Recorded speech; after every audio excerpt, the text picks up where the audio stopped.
Today, Planet's a $10 billion company. You've coined the term large Earth models. What's that mean? A bit like Google indexed the internet to make it searchable, we're indexing the Earth to make it searchable. It will finally enable us to be smart stewards of our planet. The elephant in the room here, Will, I have to ask it, is how do you compete with Elon's plans for orbital AI data centers? Everyone apart from SpaceX has to pay the SpaceX launch tax right now. Everyone apart from NVIDIA and Google has to pay the NVIDIA tax. And which tax is more important? Near term, it's the launch, but longer term, it's the compute. That is fucking brilliant.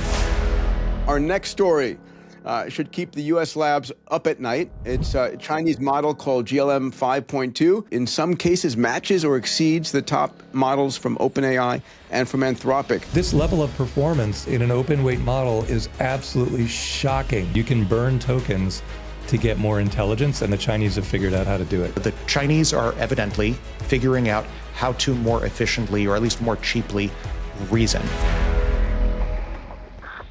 that's a moonshot, ladies and gentlemen. Welcome to Moonshots, everybody. I'm here with my magnificent moonshot mates, Salim Ismail, the father of organizational singularities. Salim, good to see you, pal. Good to be here. Good to be home. Yeah, everybody's home. This is great. This is home day. When was the last time this happened? This is like never. AWG, our in-house super genius. Good to see you, Alex. I will say in my defense, coining the term planetarch for a quadrillionaire who can own an entire planet was not an advertisement for Will and Planet. Yes. And Dave Blundin, our wizard of AI investing. I'm Peter Diamandis, your host and your optimism evangelist. We have a special guest here with us today, a friend of nearly 20 years, a man who's building humanity's orbital AI and data layer, Will Marshall, the CEO of Planet. Will. Hey, thanks for having me, guys. I have a question for you. Do people ever say you're the CEO of the Planet? I should be. You should be.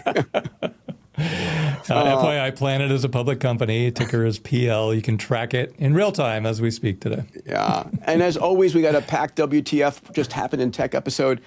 The singularity waits for no man and no agent.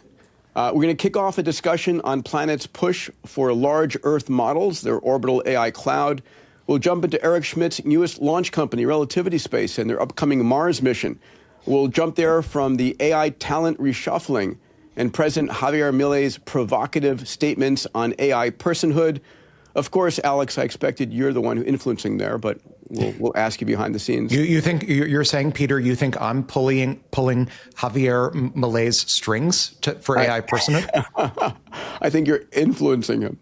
We're going to close out with the shocking performance of China's open weight GLM 5.2 model. ByteDance's new 4K video model will wrap up with the collapsing price and exploding capex of intelligence that's going to be fueled by nuclear and fusion power plants. All right, let's jump in. So, Will, I want to kick it off with you, buddy. I hope at the end of this conversation, everyone listening is going to understand what this layer of AI and data capabilities that you're building is going to mean for them. But let me do a proper introduction for you. So, Will Marshall is the co-founder and CEO of Planet. It's the world's largest Earth-observing satellite fleet and soon orbiting AI data satellites. He's a physicist who earned his PhD at Oxford. Not a bad place. Not MIT quite, but, not a bad place. Okay. Will is where you jump in. Before Planet, Will worked at NASA, and he and I met back in 2008 along with Salim.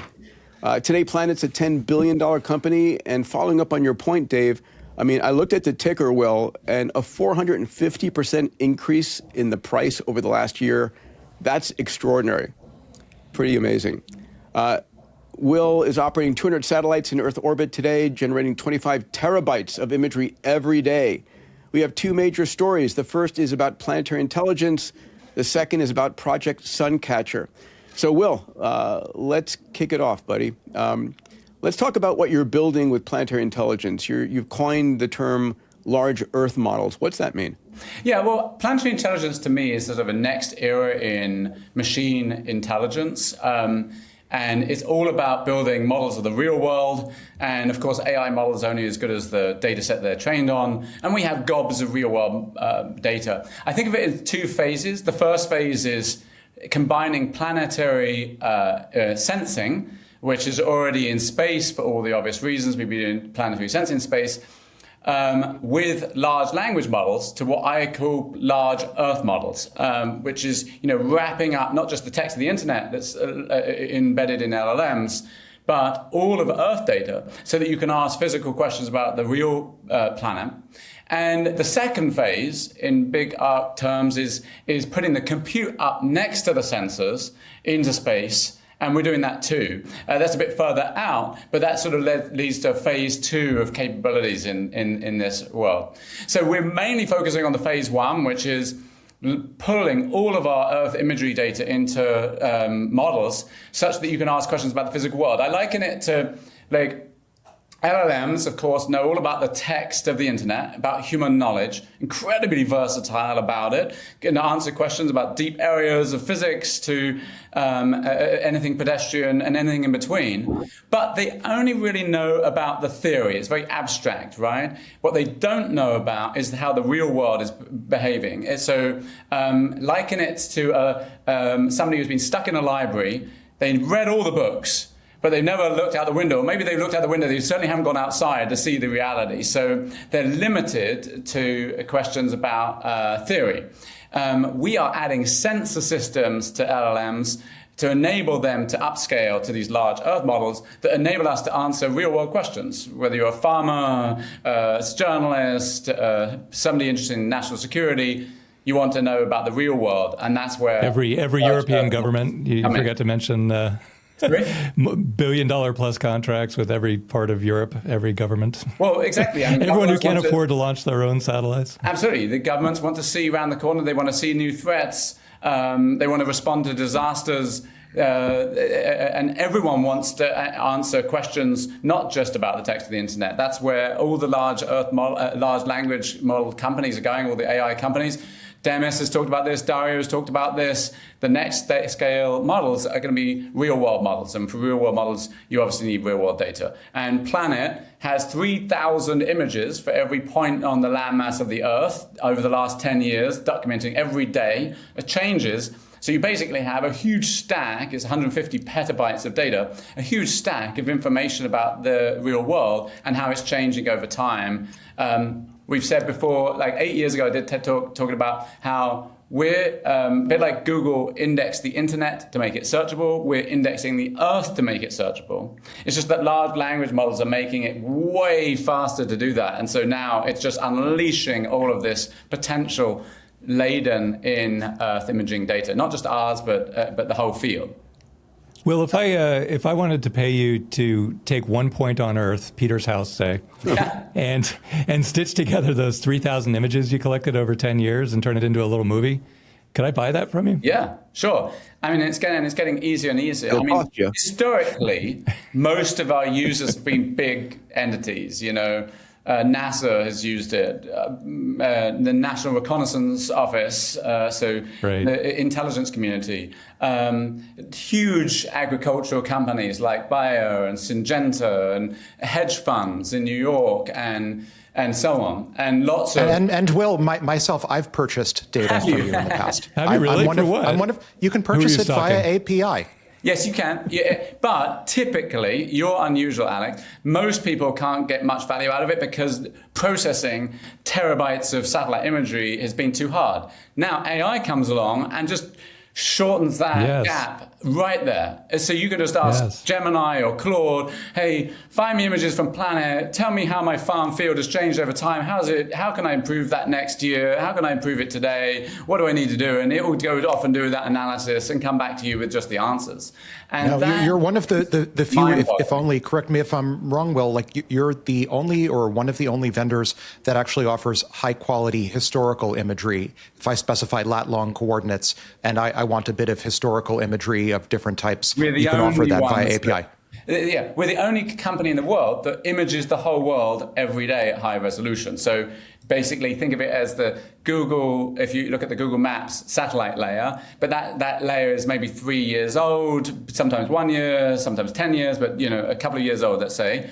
We're doing that every day for the whole Earth and have a time axis. So it's like Google Maps satellite layer, but with a time axis. And yes, we're the only ones that are doing that. And necessarily and until someone invents a time machine, even if somebody erected a whole load of satellites, they can't go back in time and get our historical archives. So all of our clients use not just the today's image, they almost always want to know, well, how does this compare with normal? Let me give you an example. In Ukraine, we're very much helping them with defense of their country. And, they don't just want to know where the Russians' positions, where their military bases, where their industrial facilities, but how does it compare for the last couple of years so that they know if it's normal or abnormal, and therefore what's the threat level. The same with the US intelligence community. They want to know what's going on across China. They don't just want to know, is there new something in China? They want to know how does that compare with the normal activity levels in that place. Same true with the farmer. They don't want to know just what's their farm yield output now. They want to compare it to the past, know if their agricultural interventions would be better if they do it like the neighbor does it or someone else does it. They need the historical background to know that. So yeah, the archive is really important. It goes back 10 years. That API is going to be really cool for, Salim and Peter and I are looking at island real estate and mountaintop real estate. We're big on this EVTOL thing coming online very soon. So too. Places that are normally... Yeah, but this API... It's going to totally Well, why don't we do it together? Let's get our fund together for this and use your historical data to analyze the perfect locations. The search query, which piece of land will generate the most profit for us when eVTOLs arrive? I'll bet you I could do that during this podcast, actually. Yeah, I think it relates to how many wiggly roads. So how far is it by time to now? And how short is it going to be after eVTOLs? Yeah, I've bought a property myself within the 100-mile radius of San Francisco, knowing that the value, I think, is going to go up. I've got two questions. One, when you talk about imaging, what's the resolution at which you're imaging? And do you also do infrared and other bands? Yeah, so basic explanation, we have 3 fleets. The scanning fleet is 3-meter resolution. That's the one that does the entire Earth, and it does it with 8 spectral bands. And we're improving that with our next generation. We're launching a first tech demo this year of OWL, which enables it to go from 3-meter resolution to 1 meter. And the latency of the present imagery is several hours, and we're reducing that 10x as well to well under an hour. So that's that system. A second system does high resolution, so we can go up to 40 centimeters a day, 40 to 50. It's going to 30 centimeters tomorrow. We launched 9 of these satellites. We're launching a whole bunch. We're towards a 30 by 30 by 30. So 30 centimeters, 30 times a day, and 30-minute from request to get the image back in your hand anywhere on the Earth. Okay, so that's amazing.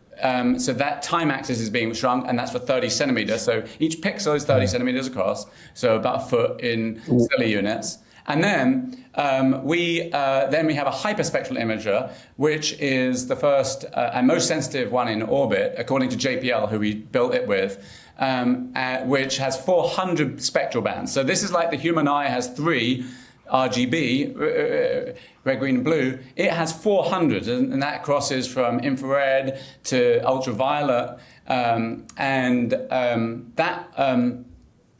those extra spectral bands enable you to essentially take like a signature, a fingerprint of the planet. So where we look in each pixel, which that one is even bigger, 30 meters, but we can actually tell the species of the tree or gas emission, or if it's a gas emissions. Which tank site built that vehicle?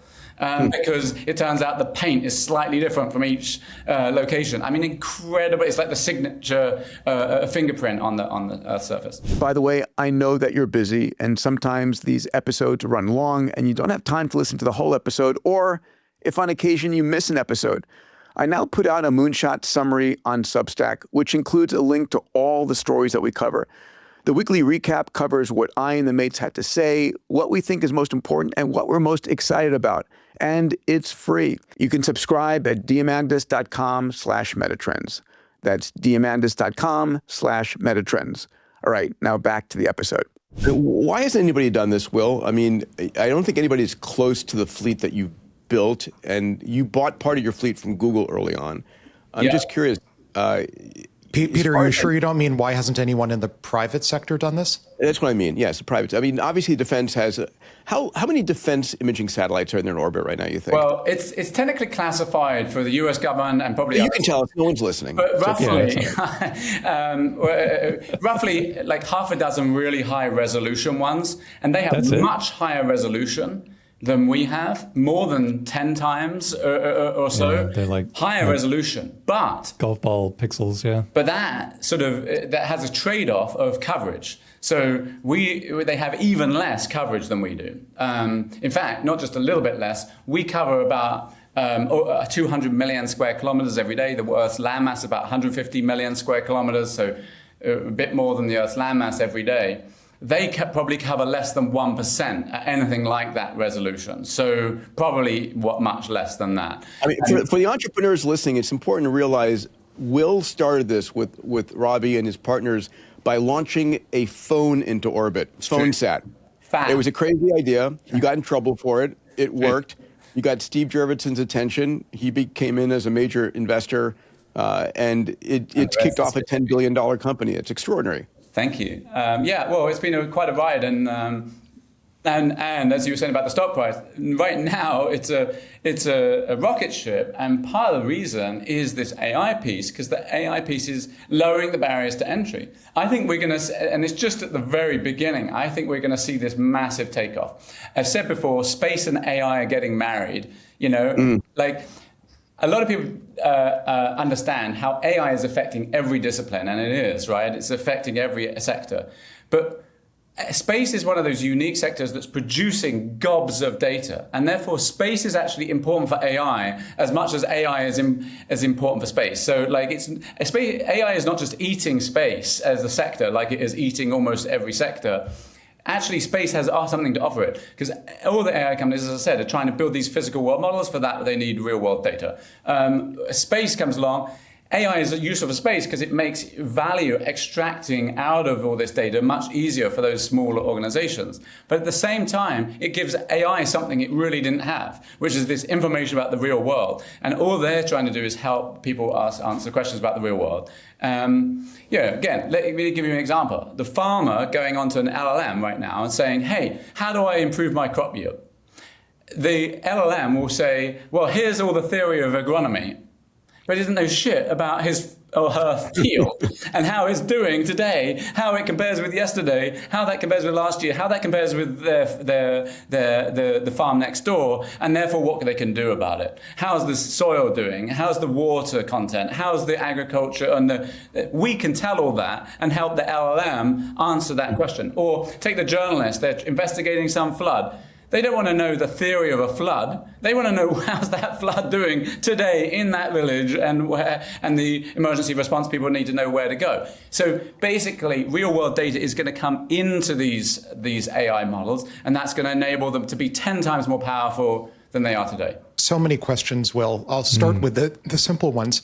To the extent that you draw a parallel between your large Earth models and large language models, I think one of the most important questions I could possibly be asking is, yes, you offer historical or archival imagery via API, but I think most people would love a crystal ball that auto-regressively extrapolates Earth into the future, sort of the Sim-Earth video model at meter or sub-meter spatial resolution of projecting the video into the future. Where are the future extrapolations of Earth? Where's the crystal ball powered by Planet?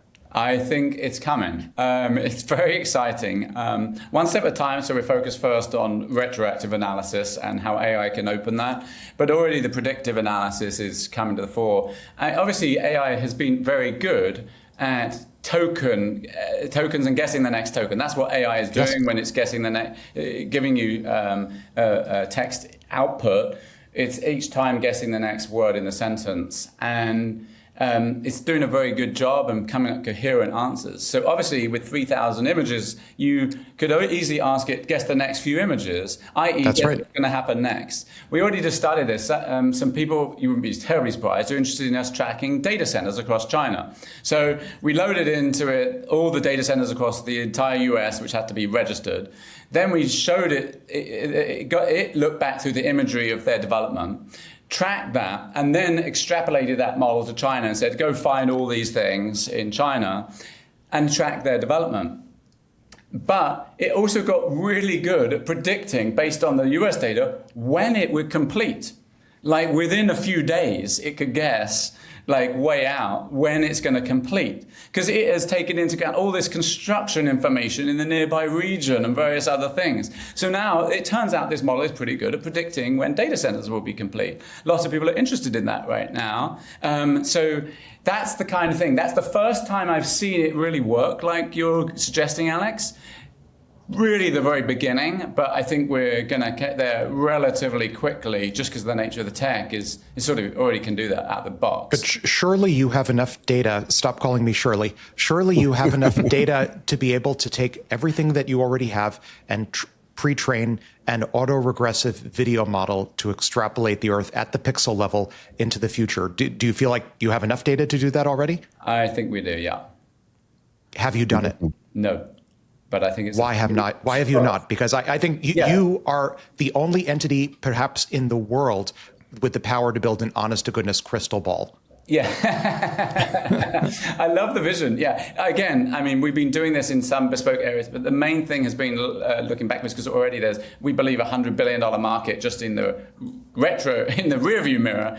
But you're right, it's very tempting. I think the biggest thing that we're working on that's super relevant to that is embedding models, because the actual doing that for the entire Earth, which each layer is around 30 terabytes of data. It's 4 million 47 megapixel images. So just like, I mean, it's just a huge data times 3,000 layers, right? So you can't just throw that into a machine. Like no machine can just take that in RAM, right, and do the processing. So what do you have to do? You have to put it into an embedding space. So we've been working with Google models on this, Google Search and DeepMind, as well as they've done this important work called Alpha Earth, which you can look up, as well as some open source models like Clip, a remote sensing Clip model, and then fine tuning it on our data. And what this does is it's sort of like an image, a tile to text conversion. And so, and you can do that for each area, say, let's say 1 kilometer by 1 kilometer, and then you could search for arbitrary objects around the Earth. So we've got it to a point where we can put into BigQuery the entire one layer of the Earth in this embedding space. Now you have the potential to do what you're talking about, of putting thousands of layers and then predicting the future. And so I don't think... I got it. So the vision is you're tokenizing the Earth. You're tokenizing the Earth first, because it's like a massive compression, and then you want to do the prediction, yeah. So I think what we could do, the middle school that my kids went to commissioned, they took collections from all the parents to buy this huge globe. It's like 6 feet in diameter, and it's all LCD. And it's basically, you can make it the Earth or Mars or Venus or any other planet you want with this little console. I want one. It's so cool. But you could say, well, that's semi-cool, but you overlay the planet data and you can actually dial back and forward time of the real world. If you built one of those for your lobby, that would be, you could sell those like next crazy. Level low. But Alex, where were you going with this? What do you see the value there? Like, what would you go, that's the thing I want to then predict into the future, apart from everything? I want to be able to predict everything into the future, not just at data center level. level. You weren't meant to give. Okay, excluding that, I want to be able to, I'll give you one concrete example other than that. I'd like a reasoning model that I could layer on top of it. So I would argue every LLM wants to be a large reasoning model, not just an autoregressive LLM. I'd like to be able to reason RL style about what changes at the pixel level on the Earth's surface could, say, maximize GDP. We talk on the pod all the time about maybe the GDP triples year over year due to this singularity that some of us think that we're in. But you have enough, I think, you have the data set at the planetary scale to actually build a reasoning model via reinforcement learning that lets us historically backtest various theories of, say, land use. If we literally tile the Earth with compute, as some of us think we're doing, what would be the hypothetical effect on GDP if we get rid of a few gas stations? Let's go beyond coffee bean futures. Coffee bean futures. Well, certainly, on futures markets, you can imagine. But let's get above GDP for a second to go even beyond that. It will finally enable us to be smart stewards of our planet. We are effectively stewards of the planet, but we're not always doing it in the smartest way, right? Not efficiency, nor in terms of how we're taking care of the precious ecosystems and complex environment that we have on the Earth. Now we can, because we finally have a system that understands it all from the local level to the global level and can integrate all of that into recommending what course of action you as that farmer, you as that insurance guy, you as that finance guy betting on markets or whatever can make to make a smarter decision. But hold on. Go ahead. There's a huge issue that comes with this, though, because if you go back, the internet was born to operate at planetary scales, but then governments domesticated it, right? What you're doing with orbital mapping is you're re-globalizing that. And so how do you handle the aspects of it? Because governments own the map, but you own the sky above the map, right? And so this causes hugely unsettling questions like you're shifting from national infrastructure to planetary infrastructure. Is there a global kill switch? How do you handle sovereignty? You mentioned Ukraine already, or China. There's enormous geopolitical tension in this. That must drive you crazy trying to navigate those. Well, I would say it's not less drives us crazy. It's a founding part of our mission. We call it giving greater transparency and empowering everyone with that. Leads to greater security and leads to greater sustainability. No one can hide. No one can hide anymore. And exactly. So Putin thought he could get away with people turning up on the border and then no one would notice. Well, we put that to bed, and then it didn't deter him from attacking, clearly. But the potential in the future is that everyone would know that they would be seen at every step. Now everyone knows that they're seen at every step. If you hit a school, we're going to see the school. If you hit a bridge, we're going to see the bridge. And the accountability is going to be there for the whole world to see, no matter what. And but maybe I think acts as deterrent. In history, throughout history, wars have happened mainly when there's been misinformation, a lack of information, and people have had to guess or made mistakes based on misinformation. Here, we have more people understanding what's going on, who's got what equipment where does that, and they can monitor peace accords and all of that. I think transparency drives accountability and reduces the probability of war. Meanwhile, on that's a very narrow question on that exact topic. You assume that the U.S. and China see everything via satellite at all times. But if you look at the 220 countries across the world, what fraction of all governments actually have satellite coverage data? Like you said, misinformation leads to confusion, leads to war. Like in Yemen right now, do they look at data or not? Not much, but I think that's going to change. Again, the challenge has been digesting 40 terabytes of data every day is too much for most organizations. That NASA and the NRO, they have teams of people doing satellite imagery processing. They know how to deal with this. Bring AI along, and suddenly you eliminate all of that. You can actually get most of the answers very quickly. So that NGO, the Red Cross operating in the Yemen or whatever, can actually get benefit from this right now and enable them to make smarter decisions. So it changes it from a world where it's just the big entities to a lot of other entities can get value. What percentage of your revenue is government versus corporate versus individuals? So it's about 60% defense and intelligence, about 25% civil government, and about 15% commercial. So basically, mainly government, and it has been growing there. But commercial is now really starting to take off. And again, it's because of all those reasons that AI is lowering the barriers to entry. How are you going to price the AI training data use case? I mean, that's the big up-and-comer, obviously. Well, I mean, frankly... they're going to own it, Dave. They're going to keep it and sell the knowledge and information. Exactly. Not the AI you build your is own just LLM? to get the data. So we'll just continue to sell the data.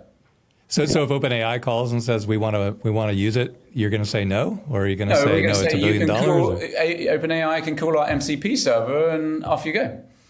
Okay, so it's just fixed price. Absolutely. Train all you want, and then no recurring. And every time you need Planet data, you're going to need to do an API call or an update. I am curious about maybe to Steelman Salim's earlier question about information asymmetries. Will, I correct me if I'm wrong, but am I correct in assuming that your data sets go through some sort of U.S. government NRO filter regarding what can be made publicly available?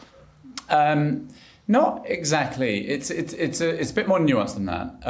As a remote sensing company, we register under the NOAA's Remote Sensing Act, which means we have to register the satellites. But we can sell the data to anyone except for a blacklist that includes Iran, North Korea, what have you, and various terrorist organizations. But other than that, they're not checking every player we provide to. We do check that. We think, and there's many people we don't work with if we think that they reduce some harm with this, but essentially they're relatively hands-off with that. So that's a great line of questions. But so that's a U.S. blacklist, right? But you have like a $1 billion plus deal with Sweden. Do they also have a blacklist that you also honor separately, or do you just deal with the US? I mean, they tend to be almost the same. We respect the EU one as well, which they're part of. I'm Canadian. Are we on the blacklist? Because last time I checked, it was a problem. Interestingly enough, and they differ only a tiny bit. So we have a load of ground station infrastructure up in Canada, and so we can't download there and then sell it to certain countries that we could if we downloaded it in the US. So we just add these things up and go, well, let's make a meta list with all the bad guys according to all the people, and then we take that off. You must have to have a dedicated AI just dealing with the complexities of who gets what. It's not as hard as you think. That's just blocklisting of users or customers. What about downsampling or lowering the resolution in sensitive areas? Do you do any of that? Not like Peter's house. No, we don't. But remember, I mean, I think people don't get confused about this. We're really a long way away, 400 to 500 kilometers. It's like the distance from Los Angeles to San Francisco, pointing our telescopes from one city to the other in distance, right? Obviously, the details you can see with that aren't the same as you can if you're flying a drone. If you're flying a drone, you can see people, you can recognize their faces, you get all the personal privacy. We're 400 or 500 kilometers away. We're not getting into that. It's kind of amazing what we can see, but it's not like that. And the reason that matters is that a lot of the most sensitive stuff doesn't come into the fray because of that. And countries agreed way early in the space era that they will let each other they won't let each other fly planes over each other's territory without permission or drones. But you can fly in space because they consider that so far away. You can get some data, but it's just enough for transparency, but not enough to get into into the details that they would care about. So it's basically that was the agreed upon definition. The backstory there is fascinating, right? Back when Sputnik was launched in 1957, the U.S. had to make a decision: do we disallow that to happen because it's flying over us? But if they did that, they wouldn't be able to fly our U.S. satellites over Russian territory. We said, okay, everybody can fly satellites. You just ran experiments. And the physics of it dictate that, right? Whereas a plane, you can go up to Russia and turn left. You know, you can't go up to Russia with a satellite and turn left. You're in an orbit. You're going to go over Russia. So what are you going to do? Say that I'm not going to turn on the camera? Well, that's silly. That's obviously not going to happen. So people aren't going to respect that. So yes, there was some physics that went into that and some fact of it being far away. But yeah, that became the international norm. And famously, Gary Powers was shot down in the U-2 spy plane. And then the US said, well, we're going to put most of the most sensitive stuff in orbit. And that's going to be our domain of enabling us to monitor what's going on with nuclear weapon, arms control, and all this sort of stuff. But now it's just proliferated, and far more people.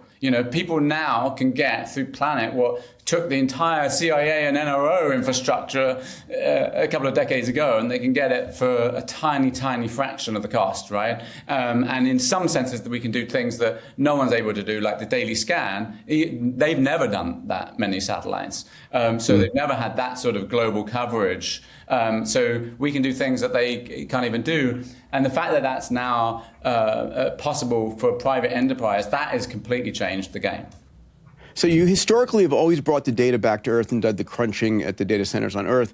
You ran some experiments in April where you put some NVIDIA chips on one of your satellites and you did the processing up there. What's the significance of that, Will? Well, it's basically enabling us to do the processing at the edge, speeds up the time. So this is really processing at the edge, in space, 500 kilometers up. And we put some NVIDIA GPUs on our satellites, and all of our Pelicans going up now have them, and the Owls will do as well. That combined with satellite-to-satellite communication, we're putting links so that we can go up to other satellites and then back down, so that we don't have to wait until the satellite goes around to the ground station that we've erected, which we put all around the world, but still it has to take some time. Instead, it can just send back the answers. So what you can do, in the example we did in April, we took a picture of an airfield in Australia, in this case, in Alice Springs. The computer automatically recognized the planes on that airfield. Then it just sent us back the locations and type of planes, right? That was done in seconds. And then we can send it back via RF, satellite to satellite. So you suddenly have things in seconds. Now, let me explain how that makes sense. You guys, or a bunch of you are in LA. Here's a photo of that, by the way. Oh, yeah. That image, yeah. Oh, cool. Oh, what a flashback. That looks exactly like what I used to work on at MIT. Literally exactly.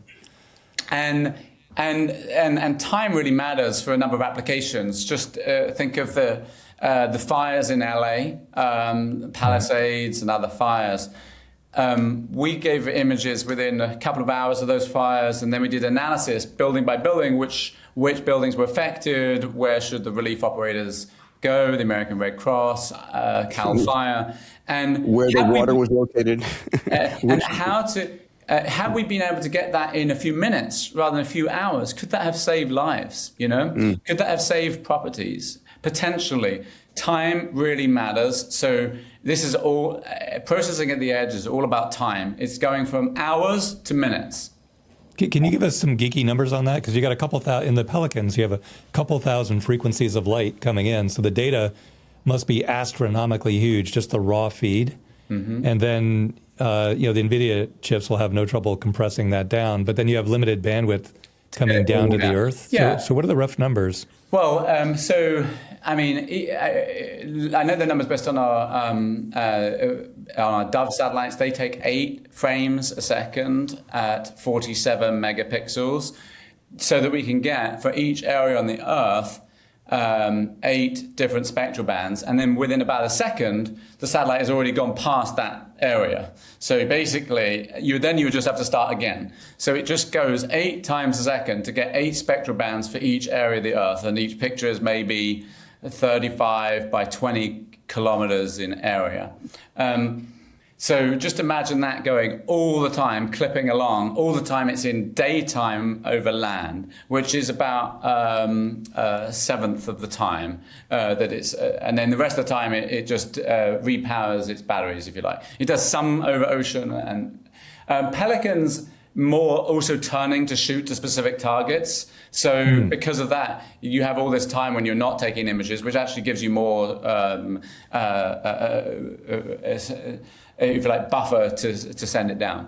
But yeah, so each Dove is imaging maybe a couple of million square kilometers per day per satellite. So what is that? Bigger than the area of California, each satellite per day. So this is why when people say, oh, let's use drones for agriculture, I'm like, no, that's crazy. You would need 1 million drones per satellite or something, or 1,000 certainly. is actually cheaper to do satellites if the resolution suffices from the satellites, right? It's just orders of magnitude. Where does the resolution go? Right now, you're saying it's about a 30 centimeters Pelican, 3 meters Super Dove. The doves. In 5 years, where do you expect to be in 5 years? Well, we're already upgrading our daily scan from 3 meters to 1 meter. With super resolution, it can get potentially better than that too. That might even go to 50 centimeters, 30 centimeters. And then our Pelicans, we've moved from the SkySat, which we inherited from Google, was 50 centimeters. Now we're moving towards 30 centimeters. And with super resolution, again, you can get a little bit better where you look at overlapping and sharpening based on pixel overlap and things like that. With what exposure time, Will? The exposure time is... I want to say it's like a couple of milliseconds. So you should be able to catch quite a few interesting aircraft in flight. Yeah, we get aircraft in flight all the time. I can show you that. Any UFOs? Actually, is that where you're going? The Air Force took a look through our images, and I'm sorry to tell you, there ain't any UFOs. No. That's too bad. No. Why isn't Starlink? I'm so excited about us detecting UFOs, but I'm sorry to all the audience members out there that think there are some that have visited the Earth, apart from the crazy people that think they've been abducted. It ain't true. We haven't seen any aliens. And NASA, let me tell you from first-hand experience, could not keep that a secret. Never, ever. That's ridiculous. That would be even more. That makes it even more improbable. NASA's not. Why isn't Elon doing this with Starlink? I kind of imagine that putting some cameras on board. Well, he put Stargaze. Stargaze is what he's doing, right? Well, that's using for SSA. They could, but they're kind of in the wrong orbits. They're a little bit too high, and you really want a sun-synchronous orbit to have a consistent shadow angle for optical imagery. They are doing some classified missions for the NRO, which are, they're classified. But read some stuff on the internet about it. But they are generally not in the business of doing Earth imaging. They're doing comms, primarily Starlink, which is obviously a very successful business. That's I think the most exciting aspect of the SpaceX IPO. Frankly, I think it's what's the mass? What's the mass of a Pelican or a Dove compared to a Starlink? Pelicans are similar. And our Doves are much, much smaller, like more than 10 times smaller. Will, can you give folks listening an understanding of how quickly the tech has developed to build these kinds of satellites? Because it's been stunning. You were on the cutting edge of this back. When did the first Dove go up? 2013. So we've been doing it 13 years now. So... to give you a sense, the radio speed has gone from a megabit a second to 10 gigabits a second. The cameras have gone from 2 megapixel to 47 megapixel. The hard drive space has gone from 100 megabytes to what have we got? A couple of terabytes on there now. It's just extraordinary, right? Each generation of satellites, we tend to be doing about a 10x.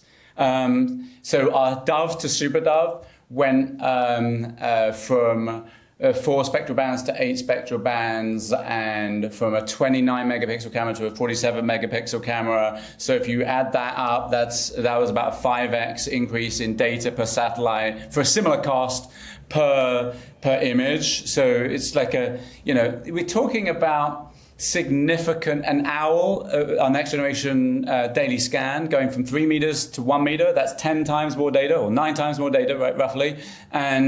And we'll be getting it back about 10 times faster as well. So 10x's are still for the having. But Peter, I think the even bigger thing is our hyperspectral satellite, Tanager. We're 5xing. We're working on a new one that has 5 times bigger swath width for the same spacecraft. So those things are possible. So we're gathering more and more data. And the cycle of increasing those sort of things is, I would say, 2 to 3 years. So 2 to 3 years, sort of 5 or 10x, I would say, is the rough Moore's law for increases in data in space. But I would say the bigger thing happening now is the unlock of AI that really just brings down the barrier. It's all this capability is latent for that farmer I mentioned, for the hedge fund manager or whatever, but they couldn't get access to it. So I think we've got about 100x to go in the next couple of years just because of AI unleashing what was already latent in the present data. How does this flow to the average individual? I mean, how's it going to impact individuals on the ground right now, worried about, their local environment or people polluting and so forth? How do you make this accessible as an intelligent layer that people could just, plug into on a regular basis? Well, again, just imagine making a natural language query of our data, just like you make a natural language query of the internet via ChatGPT or Gemini, or pick your favorite LLM. And except again, LLMs understand the text and large earth models understand the physical world.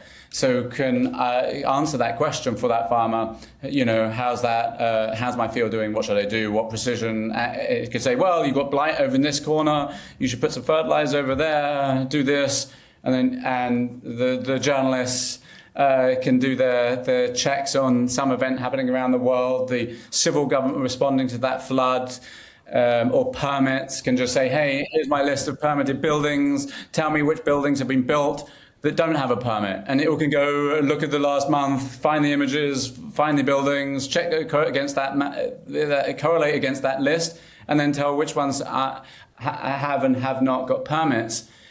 We've done that in a few areas in each case, with journalists, with finance, with farmers, with civil government doing. This is going to be a boom to the legal industry. Tracking. Here's three obvious use cases. What's the change in parked cars outside of Walmart over weeks and months?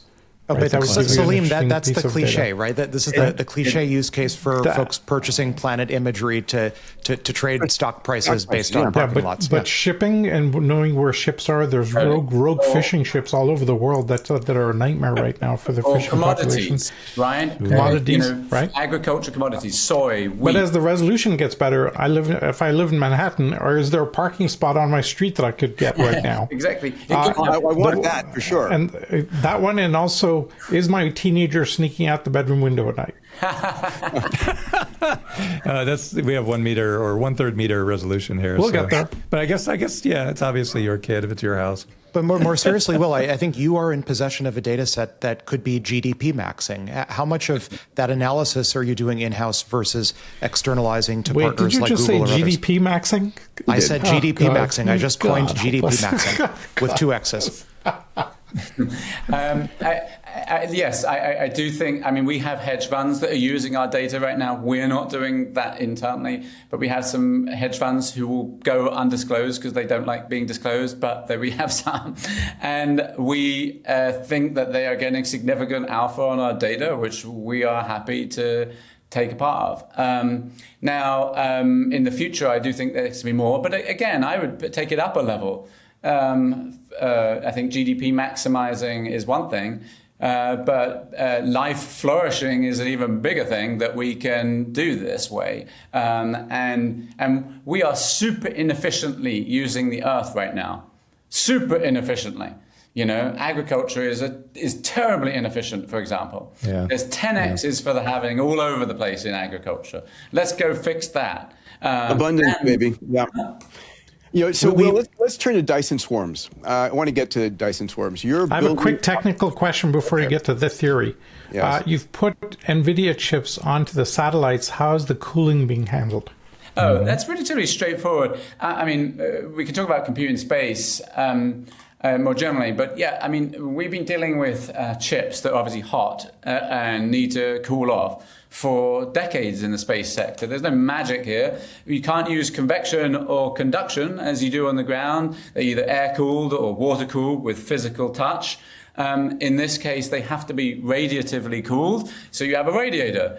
But radiators, we've known about that for a long time. We know how to do radiators. It's a relatively known. One of the interesting things about it, by the way, if you like geeking out on this stuff, is that the radiating energy goes with the T to the 4th, the temperature to the 4th power.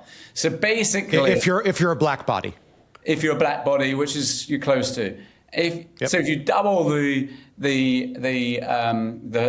temperature from say 100 Kelvin to 200 Kelvin, you 10x-ish your radiative power. So dumping energy is all tricks of thermal regulation of radiators and how you stop it. You want to get it as hot as possible without melting it. And there's lots of tricks to the trade there, but there's nothing fundamentally unknown there. These are known knowns.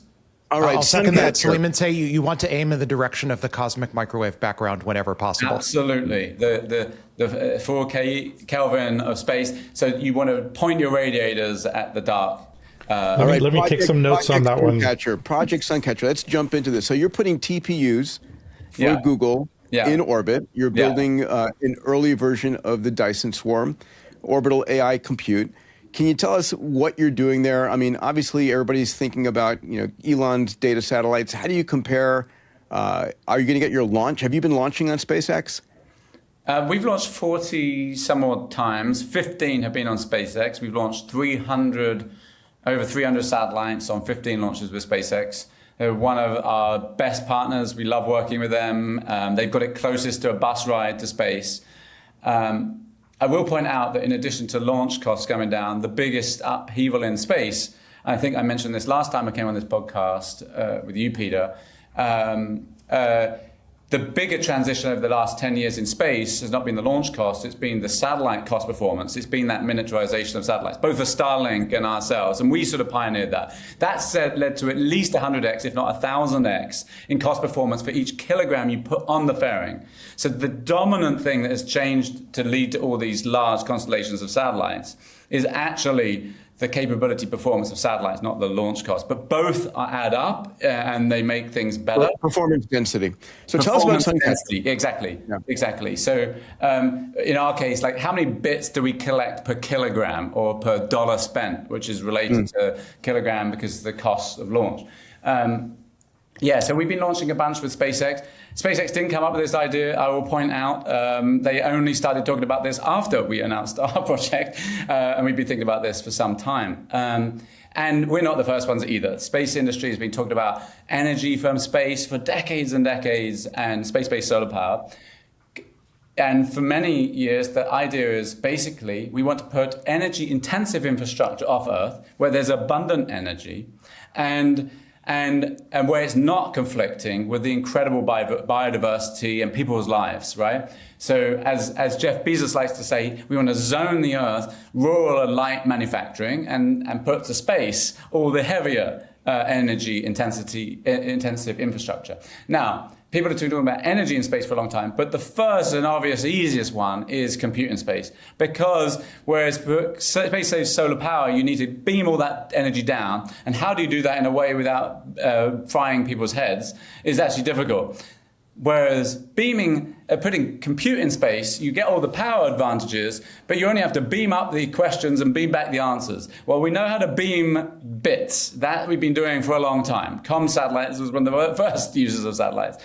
So all you have in space, so we basically did a study with Google about 8 or 9 years ago, looking at the details of compute terrestrially, costs, the water, the building, the energy, all the things, and what it would cost to do it in space. And it just turns out that when launch costs come to about $200 to $300 a kilogram, it's just going to be cheaper, surely on a pure cost basis, to put it in orbit versus on the ground. So, as Sundar put it from Google, within 10 years, we expect most compute to be put into space.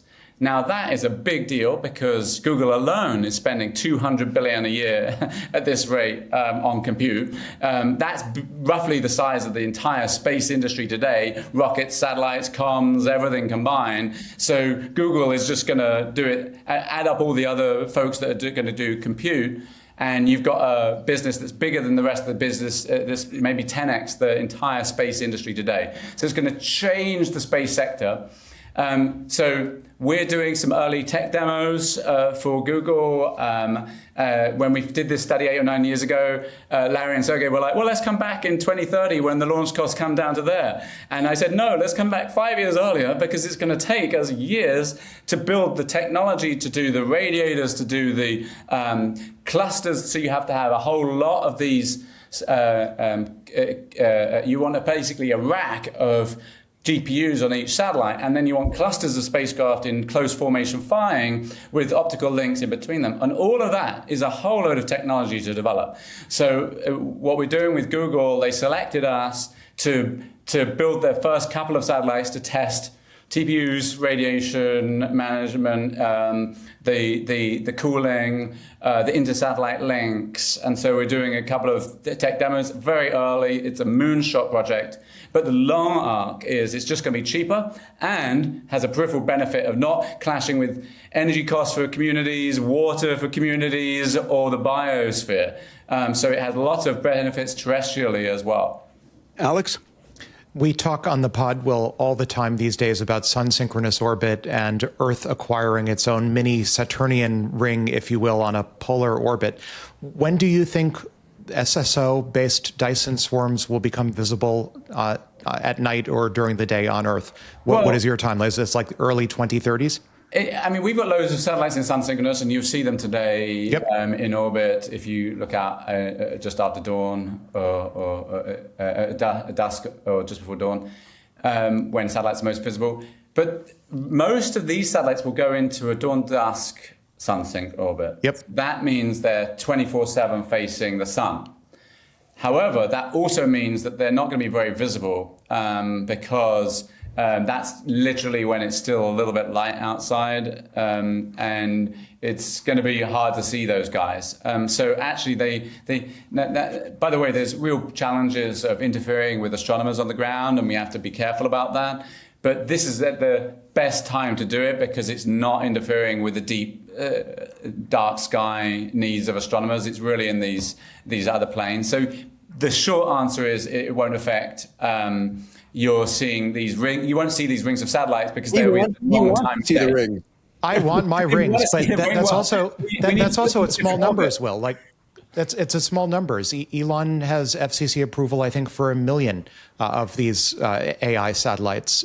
Don't you think, at some scale, if so many of these birds go up, that either they start to become visible or they start to become? You will be putting them in slightly different angles. That's right. With a space. They form a full band.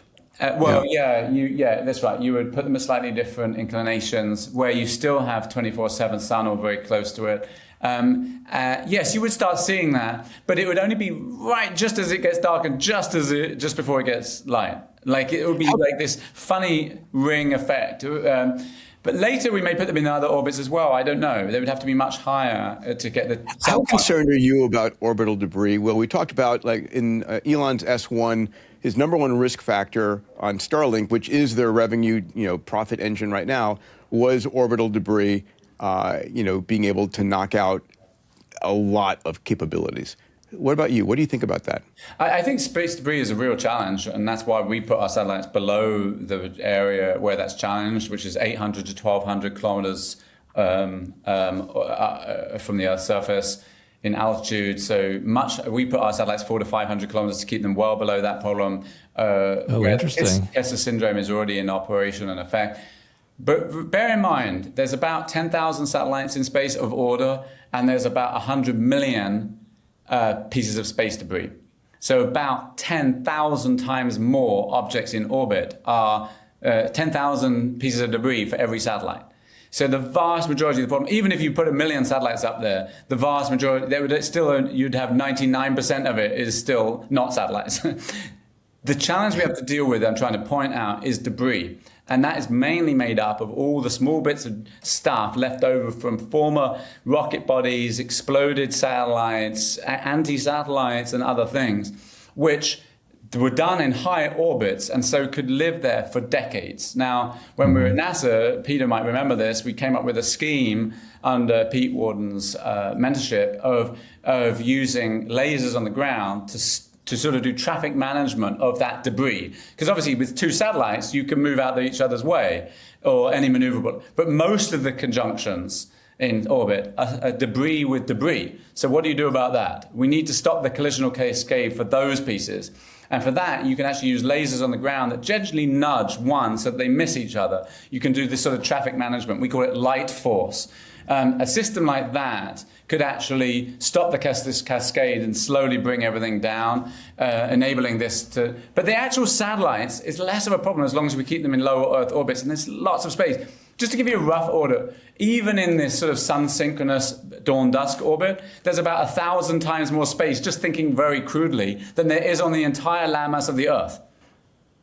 So there's wait, this is really fascinating. So wait, you're at 300 kilometers or 500 kilometers? What's your altitude? 400 to 500, yeah. 400 to 500, and in that, what's the lifespan of an object orbiting at that altitude? A few months to a few years. Okay, so it's self-cleaning, yeah. And you're starting to walk through. So you have about 100 atmospheric kilometers. drag pulls everything down. Drag, yes. Yeah. Yeah. So you have about 100 kilometers of space where you can get a good 2-year, 3-year orbit. You know, a GPU in space it's going to depreciate over 3 years anyway. Exactly, and that's why we call it strapping space to Moore's law. We always update our satellites every couple of years because the satellites in space are becoming obsolete. Just like the phone in your back pocket, you don't want a 10-year-old phone. You don't want a 10-year-old satellite in space. Yeah, what altitude is Elon going with for his? Well, he was going higher, but I made the point to him that firstly, that's a real challenge with space debris, and secondly, it won't be self-cleaning, and even if you put propulsion on these things, even if 1 in 100 fail or 1 in 1,000 fail, you have a real big challenge if you put that much mass into those orbits. So it makes much more sense. And so later Starlinks have come much lower down, and that's much better for everyone. I'd love Will to just pull on the Upmass question a bit. So over the past 5 years, I did this calculation on my newsletter. For the past 5 years or so, according to what I've seen, Upmass has increased by 40+% year over year. And if you just naively extrapolate out 40+% year over year Upmass increase, by the year 2144, I think you find that the entire mass of Earth has been basically upmassed, and Earth has been disassembled. If you just naively follow the exponential. By the way, everybody, I am not supporting the disassembly of Earth. Peter does not. If for avoidance of doubt, Peter does not support disassembly of Earth. We've established it. Good. Obviously, extrapolating anything 140 years into the future is rather tricky business, as you guys are aware. It's barely. The whole point of the singularity is that it's harder and harder to predict the future. I remember when Peter and I first met 20 years ago, it felt like we could easily predict roughly who was going to do what in 10, 20 years in the space sector. Now, if you can predict it 1 or 2 years out, you're a genius. And for AI, it's even harder. You know, it's measured in months, right? 140 days. You got to see 3 to 6 months into the future. So that horizon is shortening for sure, and 144 years, I think, is just we can't even discuss. No predictions, Will, then regarding when Upmass increase will start to slow down, because right now it seems naively set to increase. No, Upmass is definitely going to continue to increase, but again, I mean, I think the most important aspect of that is how do we get the energy intensive infrastructure? Look. Data centers are going to become a real hot topic politically in this next election, in the midterms and upcoming elections, because people don't want data centers in their backyard. They don't want the energy costs to go up. They don't want their water to disappear because they kind of like access to clean water. It's kind of handy. This is causing lots of tension, and it's not surprising. Those things, and we're wiping out agricultural lands, farmlands, what have you, for this. Putting it in space is the way out of that conundrum, and then we can have compute and we can not interfere with those communities. The elephant in the room here, Will, I have to ask it, is how do you compete with Elon's plans for orbital AI data centers? When he's got the launch capacity, he's got massive manufacturing capacity. No. Do you end up folding tents together? Are there going to be more than one player in orbit? With AI? Or does Google just acquire you? Let me ask about that too. I want to throw one more log on that fire, which is Google sold you their satellite business. Yeah. And now, that was before everyone realized data centers would be in space, I think. Yeah. And now they're working with you. Yeah. If Elon doesn't want to launch, Eric Schmidt now, has a rocket company. It's like there are a lot of arrows pointing in a different direction. Like, here's the Elon verse and here's the Google verse, and you're part of the Google verse. But I know you're working with SpaceX, so I don't expect and too NVIDIA much. And various others. Look. Yeah. And there's a complex relationship. I mean, Google is both a shareholder in SpaceX, and they're competing. I mean, look, these are both competitive and collaborative situations, and we feel the same. We're a strong partner with SpaceX. We really love their partnership on launch. We work with them. Our teams work together really well. I wish them great luck with the IPO. I think it's fantastic that there's so much interest in space. It's so hot right now. And at the same time, they compute in space, and we're really helping Google to do their project a little bit, and we'll see how it goes. They take a different path, but don't underestimate their smarts and our smarts and how we can do this. I mean, I see, roughly Elon is throwing mass at this because he can with the rockets. We're throwing smarts at this, and there are lots of tricks up our sleeves for how to do this really smartly. Everybody, welcome to the health section of Moonshots, brought to you by Fountain Life. We talk about AI on this Moonshot podcast all the time. One of the most important things AI is going to be able to do for you, besides educating your kids and helping you with your taxes, is making sure that you're living a healthy lifestyle, that you get a chance to get to 100 plus. I'm here today with Dr. Dawn Musalem, the Chief Medical Officer of Fountain Life, and a part of my medical team. Dawn, a pleasure. Great to be here. The thing that people are concerned about most about living to 100 or 120 is their cognitive abilities, making sure they don't have dementia. And the numbers about dementia are problematic. Can you share what you've learned? Such an important point, and you're right. At Fountain Life, our members, the number one thing people are most concerned about is losing their brain health, forgetting the name of their child, forgetting the face of their loved one. We know that when it comes to dementia, the conservative estimates are that 45% are entirely preventable. What was amazing is with the advanced testing we're doing at Fountain Life, 1/4 of our members had advanced brain age. Wow. But what was really awesome is, again, back to that prevention. When we partnered it with healthy living, this gives me chills. Eating healthier, moving our bodies, sleep. Yeah. Optimizing sleep is so important. You know what we saw? We saw that we improved that brain age by 26%. That is a big, big number to show that the majority of those individuals were able actually to improve the brain age.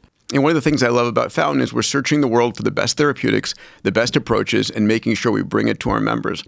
So if having healthy brain function till 100, 120 is important to you, check out Fountain Life. Go to fountainlife.com/Peter. Make sure you become the CEO of your own health. All right, now back to the episode. All right, let's move on to our next story here, which is still in the space arena. But this time we're going to talk about the launch industry. So here we go. Our next story is literally as SpaceX is rocketing forward, and New Glenn, had a kinetic disassembly of their, or Blue Origin of their rocket New Glenn. Here comes Relativity Space. So a little background on this. Relativity was founded back in 2015 by Tim Ellis and Jordan Noon. They're both friends. I was an investor early in Relativity Space. I've had them on my stage at the Abundance Summit. And Relativity back in 2023 flew their Terran 1 rocket. It got through Max Q. It did not get to orbit. In fact, very few rockets on their first launch attempt. Only 3, I think, in history right now in the U.S. have gotten to orbit on their first attempt. And they pivoted after their Terran 1 to go to their Terran R, which is a heavy class launch vehicle. You can see here the numbers. Terran R is 23 tons. Falcon 9 is 22 tons, roughly the same. New Glenn, 45 tons, and Starship at 100 tons.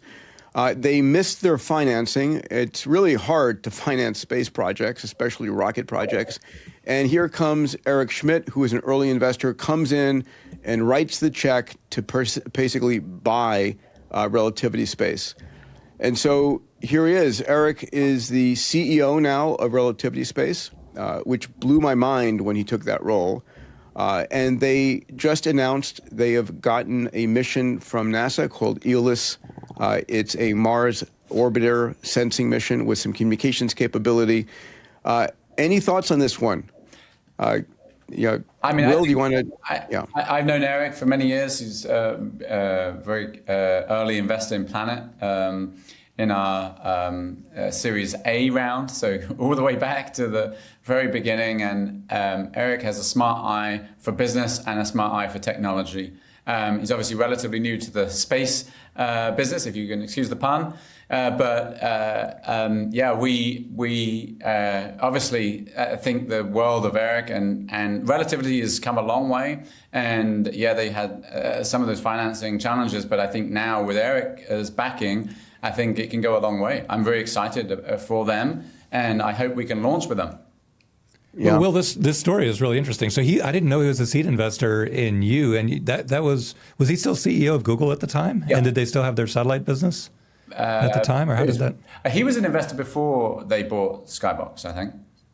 Yeah. Okay, so he was running Google, made the investment, aware that data centers might move into space someday. This is a long time ago. I think this is before that had caught all the founders of Google. But Dave, the question is, did he buy relativity space with the thought that data centers in orbit are going to be critical? Because it's a massive advantage for SpaceX to have launch and satellite capability and data center capability.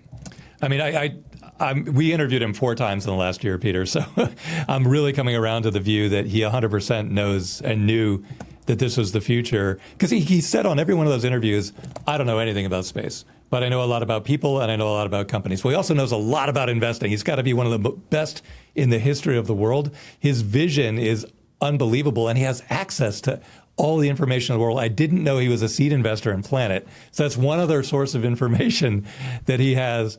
And from that vantage point, Elon can't be the only guy launching.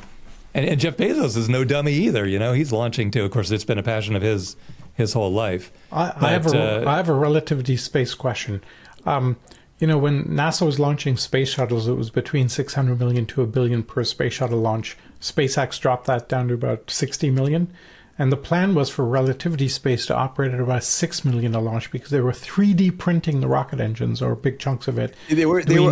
Originally they had their Stargate printers to print all of the rocket. Then they broke. Then they said 85%, and now today I guess they're just 3D printing their engines. Yeah. Do we know what the launch cost is that they're aiming for? Does anybody know? I don't think that's disclosed. I tried to look for it. Yeah, I also think it leads, the question behind the question perhaps is whatever happened to 3D printing in space, for space terrestrially or in space. And my perception is that relativity under new management is migrating more in the direction of competing in lift and heavy lift. And there's potentially a gap in the market now that relativity was originally aimed for, focused on 3D printing for space, that someone else could potentially fill. I'd love to see more 3D printing in space, in cislunar, lunar surface. And in general, no one right now seems to be the obvious incumbent anymore in that market. Yeah, I agree. There's a huge opportunity in 3D printing. Fundamentally, all the design constraints for satellites are to do with the launch. That's the hard thing. The vibrations, the separation, where you get a 200 G shock load. And then you get into orbit and you don't need any structure at all, basically, because it's 0 G. So you want a completely different design for your launch than you do in orbit, roughly speaking. A completely different design. Salim, Peter and Will, it's so rare to get, you guys are two of the top on the entire planet on this whole launch cost question. We just have to get this figured out right here, right now. The Elon rocket is, massive in scale, a couple ton payload. But how much of the efficiency, Elon's always been saying it's the reusability of everything that is the driver, not the overall scale. Their goal is to get down to $100, right, per kilogram, from where it was in the past at $10,000 per kilogram. And the only way you get that is by rapid reusability. Remember, to launch the 500,000 or 1 million satellites for his AI constellation, it's like a launch, like 2 launches an hour. 10 rockets, or do you want 1 million rockets? Yeah, exactly. Well, this is where I'm going. So the relativity space rocket is also exploited on chemical rockets so far. we have also just not mass-produced rockets ever. So an entirely different approach. That's just like Elon said, look, why don't we do reuse? No one has done, look, why don't we do mass manufacturing? Because a car is as complicated as a rocket, but it costs tens of thousands to make, not tens of millions. So what is going on there? And then we're throwing it away every time. There's two independent ways, and no one's really used this other way. And then a whole separate thing. And I'd be thinking about this if I was Google or one of these big data play companies that are seeing that they want to spend $1 trillion or more on space over the next decade or two.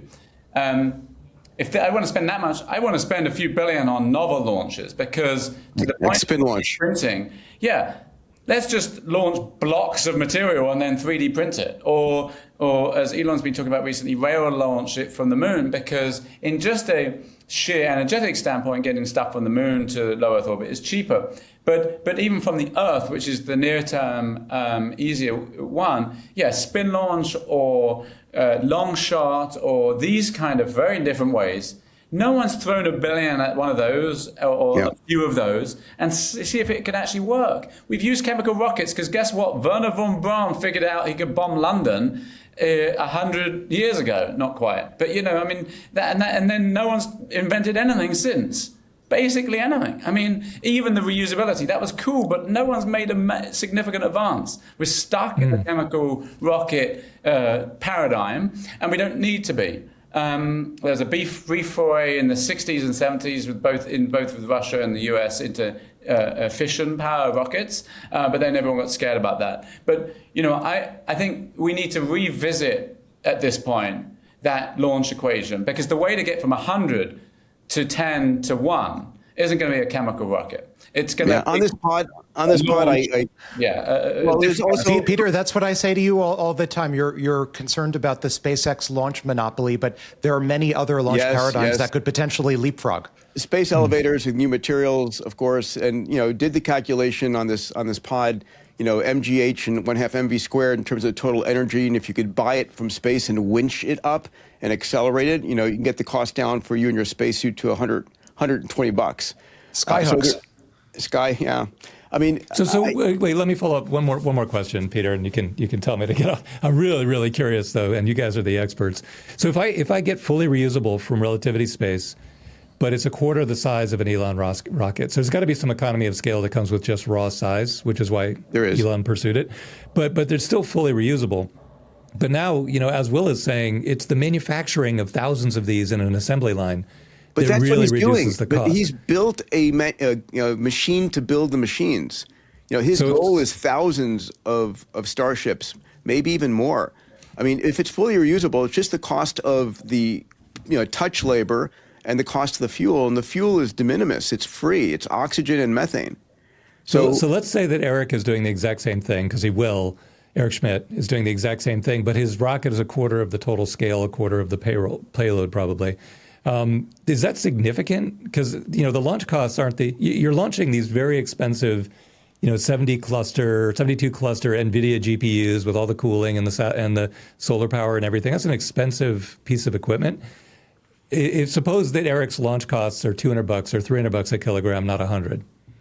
Does it matter? Is Eric still competitive? Do we have a duopoly then? Oh yeah. Or can I explain a little bit about this, because people I think please.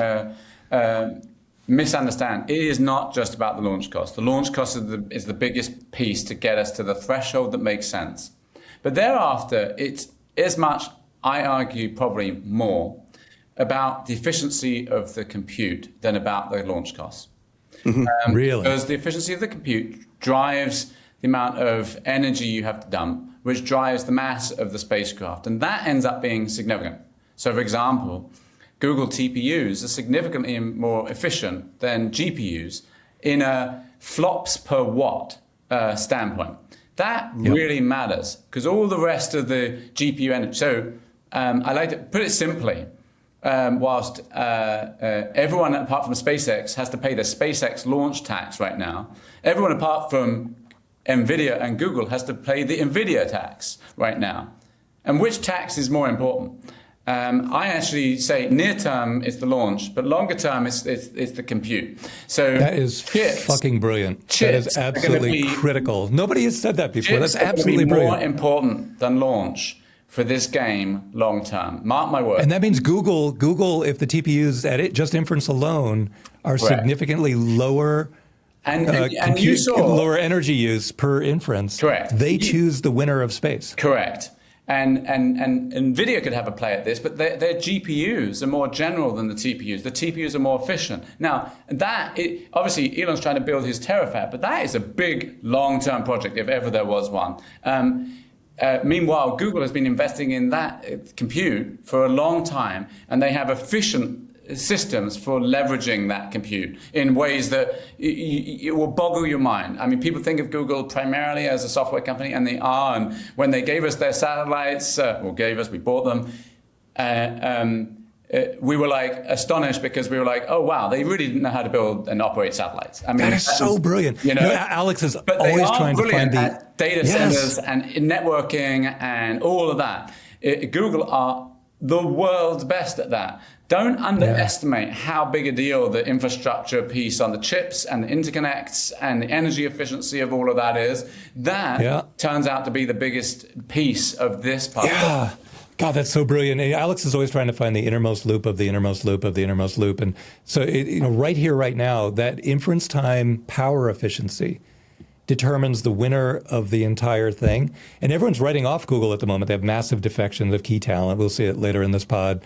But if they have a 2x watts per inference advantage over NVIDIA, remember NVIDIA is highly, highly emphasizing training time, not inference time, because Cerebrus and a whole bunch of other things are starting to really eat away at the inference time efficiency. But the TPU 7, 8, I guess the next TPU will determine whether space is dominated by, like you said, the launch cost, even if it's 2x on a Eric Schmidt rocket, that is not the swing factor. It's the, can I access those chips? Right. That's really brilliant. And Will, we do talk about, in the past few episodes, we've talked about the training versus inference balance on terrestrial versus orbital data centers. Versus lunar. Argument versus lunar versus Martian. One argument to be made in favor of, in the short term, terrestrial data centers for training is that it's just easier to build larger, coherent training sessions on a terrestrial data center. What do you think is likely to be the balance between training versus inference on terrestrial versus non-terrestrial? Great question. Yeah, I think inference does make more sense in orbit to the first order, and it's mainly because that's a more distributed, lots of little runs of a machine, right? Rather than, now there is the advantage for training runs that, you want to you send your data, it spends a couple of months crunching it, and then you send the answers back. So from a comm standpoint, it's easier to do the training in orbit than the inference, but because you really need the latency down for inference. But from a compute distribution standpoint, it's easier to do it. To either do the inference in space. And obviously 70% or so of the compute on Earth is now inference, on AI at least, which is most of it, is inference, not the training. And that's only set to go up. So I think the main problem to solve is the inference one anyway. Okay, go ahead, Alex. You think training is likely to remain grounded in terrestrial data centers for the foreseeable future? Longer. I don't think it will be forever. I think it will all go to space, but I think inference will go there first, yeah. Great. All right, moving us along out of the space arena, because we could spend all day here, and everybody listening has gotten their PhD. And I have one last question about space. All right. One last question. One more question for Will. Is the best commercial opportunity in about leaving Earth or making Earth more useful? No, I mean, I think, look, my co-founder Robbie, whilst I was sending missions to the moon, if you may remember, was working on a mission called TESS. So we helped to find water on the moon, which is very exciting. Us lunatics were very pleased about that because it makes the moon much more, it was already better, smarter destination than Mars by 10x, but this made it 100 times more smarter destination than Mars, which finally was the nail in the coffin, which Elon finally understood recently and changed his mind that the moon is first. But by the way, and in the long run, are you a moon then Mars or a moon then asteroids? I would say Moon is enough for a long time. And I'll get back to this because what Robbie was doing was focusing on exoplanets. And he had these telescopes looking for planets around nearby star systems. And we found thousands. I think it's up to almost 10,000 planets around nearby star systems. And I'm here to tell you, and everyone else, that the best one by far is the Earth. And I'm not talking about by a little itty bit. I'm talking about by several orders of magnitude. There is no place on Mars that is better than the worst place on Earth. Not by a little bit, okay? This planet is so fucking cool. And the reason I want to emphasize that, and excuse my French, the reason I want to emphasize that is that when it comes to, I don't believe in the sending millions of people into orbit anytime soon. I think it's all about protecting this incredible biosphere. Life is either singular, we haven't found the aliens, sorry to break the news for those geeks that think they've been abducted. We haven't found life off Earth. Life is either singular on this planet or extraordinarily rare. Either way, we have the most beautiful life system on this Earth, the incredible complexity of how it all works together. That is worth protecting and putting most of our energy on. And space is super useful for that because it gives us the advantage and it gives us the data that underpins our ability to manage this planet smartly. But planet is here. SpaceX can be space for Mars. Bezos can be space for the moon. Off they go. We're at planet space for the Earth to help us to take care of the Earth, both with Earth imaging to help upgrade the planet to be smarter decisions, for helping take energy-intensive infrastructure off the planet. We're space for the Earth because this planet, they can have those planets. This planet is by far the best. And ladies and gentlemen, Dr. Will Here the defense rests. I love it. I'm going to move us along because, we've got still a lot to cover. Full-throated defense of the Fermi paradox. Thank you, Will. Exactly. Well, we have to do that. We have to move on, but we have to do this again. There's so much more to explore. This has been phenomenal. Our next story here is the great AI brain drain. So two of the most important minds in AI have changed teams this past week. First off, Noam Shazir. If you don't know his name, he was the lead author in the Transformer paper, which is the T in GPT. The architecture of the entire modern AI revolution was built on his discovery. He's unfortunately leaving Google for OpenAI. And get this is the second time he's left Google. 2 years ago, Google bought his company, Character.ai, for $2.7 billion to bring him back and put him in charge of Gemini. Well, he's leaving again. Yeah. And, I would guess after part of his quick turnaround. After part of his stock package is vested. And second, another rock star is leaving Google. $1 billion or something? I mean, easily. Yeah, that company billion. The company wasn't worth anything. It had basically zero revenue. Basically $1 billion for him, and now he's out. Whole generation of Silicon Valley parents are naming their kids Noam. Yeah, and that begs the question: what is his comp package at OpenAI? Oh my God! It must be insane. Whatever it is, must be huge. Okay, second, another rock star left Google. John Jumper, the Nobel laureate who helped Demis create AlphaFold, is switching from Google DeepMind to Anthropic, likely to push their AI for science. Remember, a couple of weeks ago, Andrej Karpathy also joined Anthropic. He was a free agent. So my question for you, Alex, is this AI talent, literally voting with their feet? Is this sort of a better prediction of where AI is going? Yeah, I think so. I mean, I have no financial interest in this, so I can speak, I think, pretty unvarnishedly on the subject. My perception is the frontier is very competitive, and at the moment, it's a duopoly at the frontier between OpenAI and Anthropic, and Google DeepMind has fallen behind the frontier. And I think it was notable at I/O that Google did not release a frontier model at all. They released a Flash capability, which is great in everything, and certainly much more aligned with Google search level economics, where you want ultra low latency, ultra cheap models to power the one boxes in Google search replies. That's great for Google's existing legacy search business, but it's not a frontier capability. So my perception is that Google has fallen behind the first tier of frontier labs at this point. And if you're a top researcher, you have to be asking yourself, all of the research questions that you could be asking with raw access to the pre-trained models before all of the post-training and all of the guardrails get slapped on, that's very attractive if you're a frontier lab researcher to have that raw access to a pre-trained model at the frontier. And if GDM doesn't have that frontier level access, you're probably looking to either OpenAI or Anthropic to get that frontier access for yourself. So yeah, I think this is a reflection of GDM falling behind. I'm going to take a different point of view. I think this is relatively in the noise. I mean, we've seen people move from Anthropic to OpenAI to Google, all of the directions, right? That's going to continue to happen. And these two are significant players, so I don't want to trivialize it. But I think the stock market reaction in particular was over, and I wouldn't bet against Google in this game. Yeah, I keep on saying that. If I was an AI researcher, I would pick the one with the most compute, that's Google by far. With the most data, that's Google by far. And the most smart people, that's Google by far. I'm sorry, that's just true across the board on all of those things. And it is a compute, data, and talent game.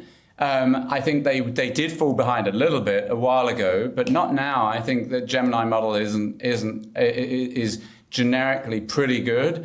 I'm not the best expert on that, but my observations are that it's pretty high up there, and the prospects are even brighter. In fact, I think this is Google's to lose. I think Anthropic is doing incredibly well, and especially because they picked a very different business model. But OpenAI have picked the business model that more or less is in Google's sweet spot, and Google already has 10 applications with over 1 billion people to put its AI systems to. So they're the incumbent on that space. So I'm worried much more about OpenAI than Google. Dr. Blundin. I agree with everything Will said, but I'm going to give you the counter argument just because I know a couple of the players. So before these recent defections, Shane Longpre from MIT went over to Anthropic.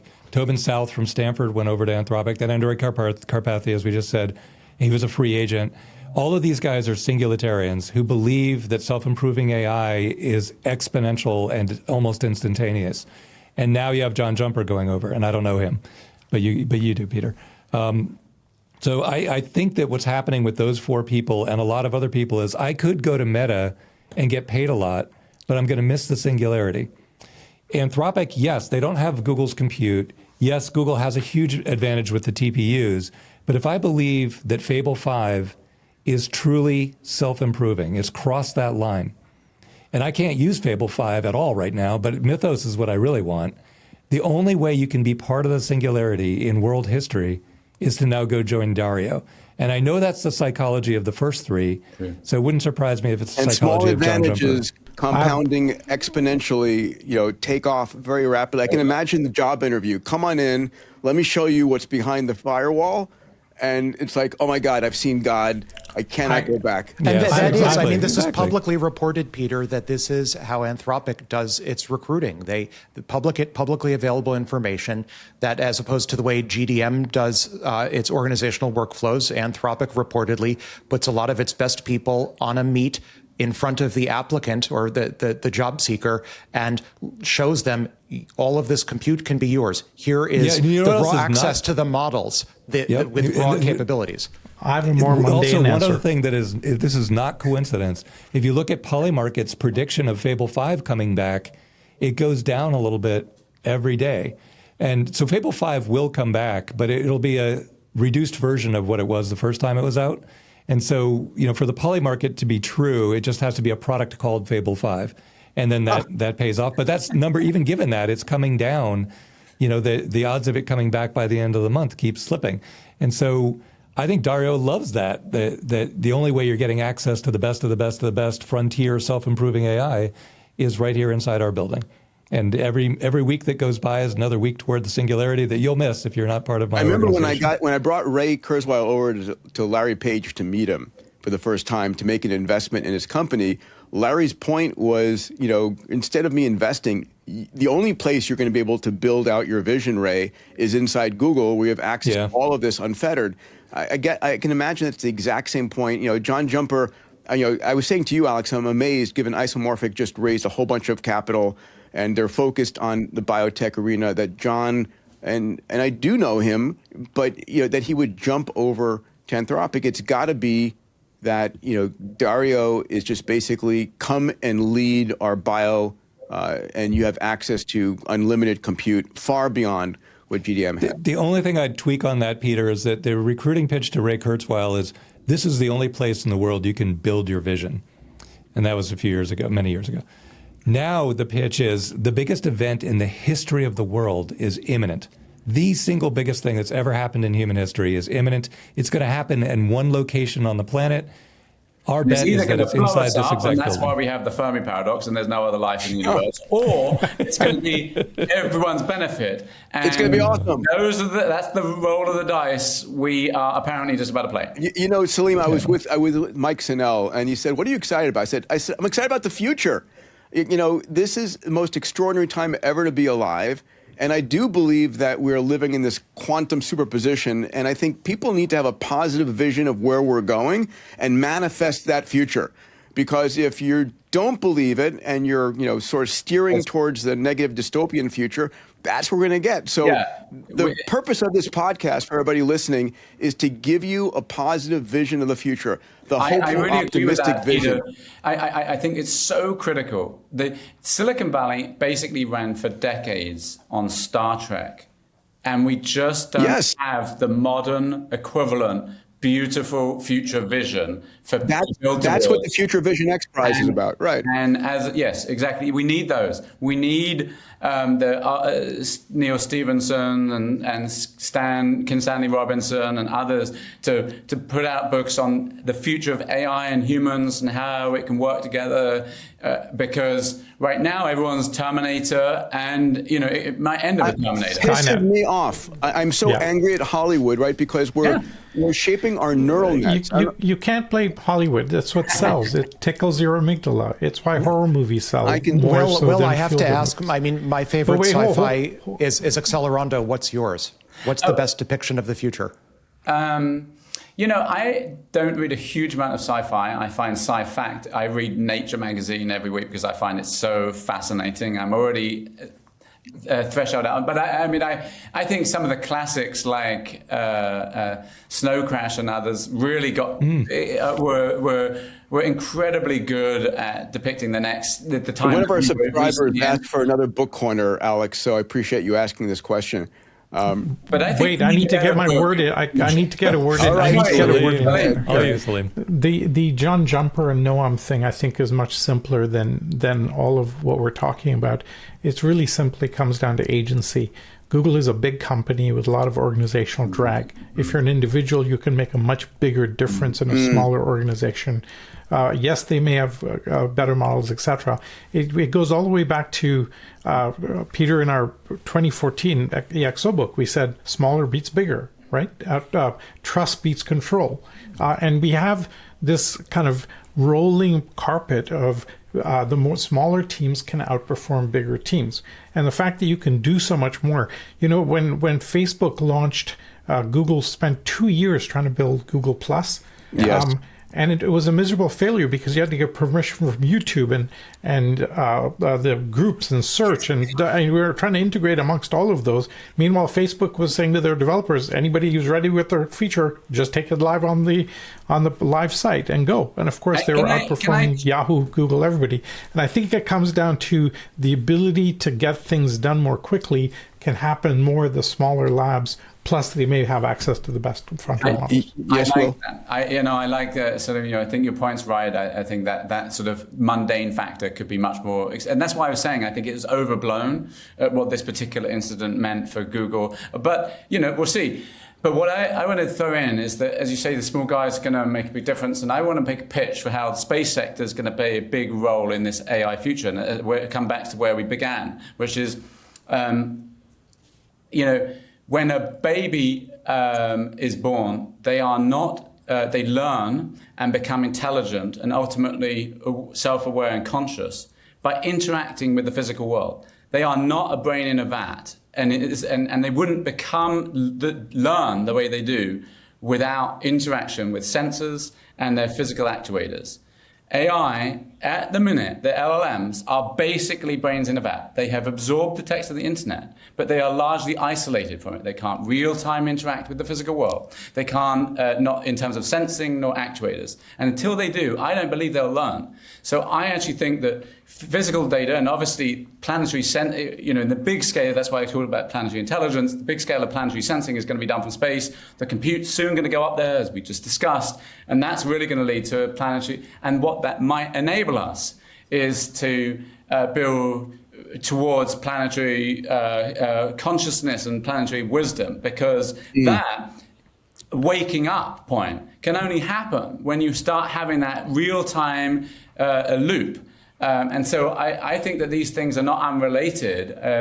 It's our path through to avoid the Fermi paradox, to teach the AI to become conscious, partially because we're going to need that, partially because it needs to understand the real world in order to learn and to. I love that. I love that. But also, it will align it with human interest because it will be conscious and therefore be empathetic with our conscious experience. And it will know about all the deltas and the forests and all the animals and all the human civilization, and therefore more implicitly care about it. So, caring about something and knowing about them are highly correlated things, even though they could... And highly desirable, yes. Yeah. So, for our AI, yeah. So the AI future ain't going to be just those guys sitting in their library with just the text of the internet. They're going to have to get into the physical world. AI companies, whether it's Anthropic, OpenAI, or Google, or any of the others, they're going to have to go and get into real world. Cars and satellites and drones, and robotics.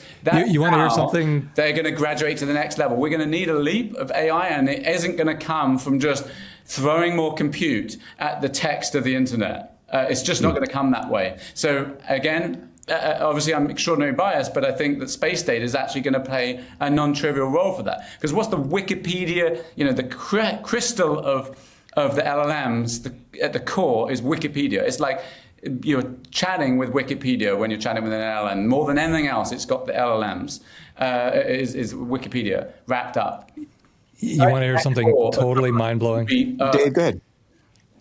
We just invested in a little team in San Francisco, down the road from you, Will, that tells us they're going to beat Google to AlphaFold 2. They're going to have a better protein folding, and they're a little team of 5 people. How are they doing it? Couple Stanford guys and an MIT guy that used to work here at Link. And they said, it's not because we know anything about protein folding. We have a recursive self-improving process that is just mind-blowing. Totally. And that's why I'm not giving you the company name, because I don't want people to show up and spray paint their door. But they're like, we literally knew nothing about protein folding 2 weeks ago, and we're still going to beat Google to protein folding. I don't know if they're right or wrong. I don't want to throw their names out there. But it's mind-blowing to think that, what Salim was saying, a little team with agency using RSI is superpowers. So then just a couple of days later... Old, and it's a $45 billion a year revenue company as of 2 months ago. Now it's probably doubled. Yeah. Insane, right? So what's amazing to me about the story I just told, though, is that right after that, John Jumper goes over to Anthropic, where RSI may be imminent.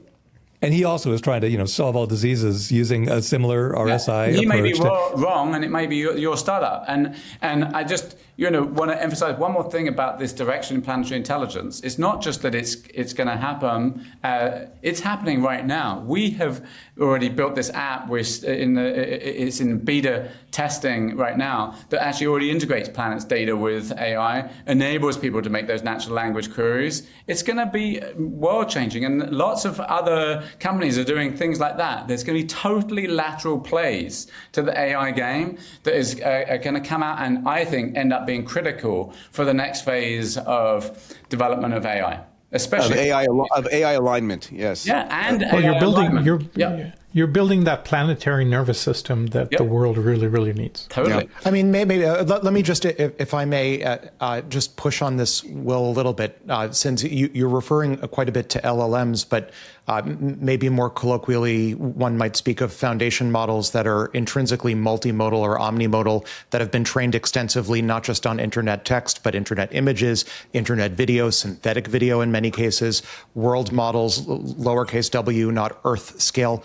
world models. So one might suggest that most modern frontier models already have a pretty good native intrinsic understanding of the physical world. Might not be perfect. The physics, if you try to use, say, an omnimodal model from Google, maybe the physics won't be perfect or the classical mechanics won't be perfect, but they have pretty good abstract and concrete understanding of certain aspects of the physical world. I'm curious why you seem to think so much that orbital imagery, sky to Earth, of the Earth seems to be so important for understanding the physical world versus, say, all of the visual information and VLA style information already available on the internet. Yeah, well, obviously I'm very biased because I have it all. No, but I'm really actually think it is important. Here's the thing. You're right. All these models are multimodal. So, okay, instead of being a librarian that's read all the books, they've also got access to all the videos. They've also got access to all the audio records.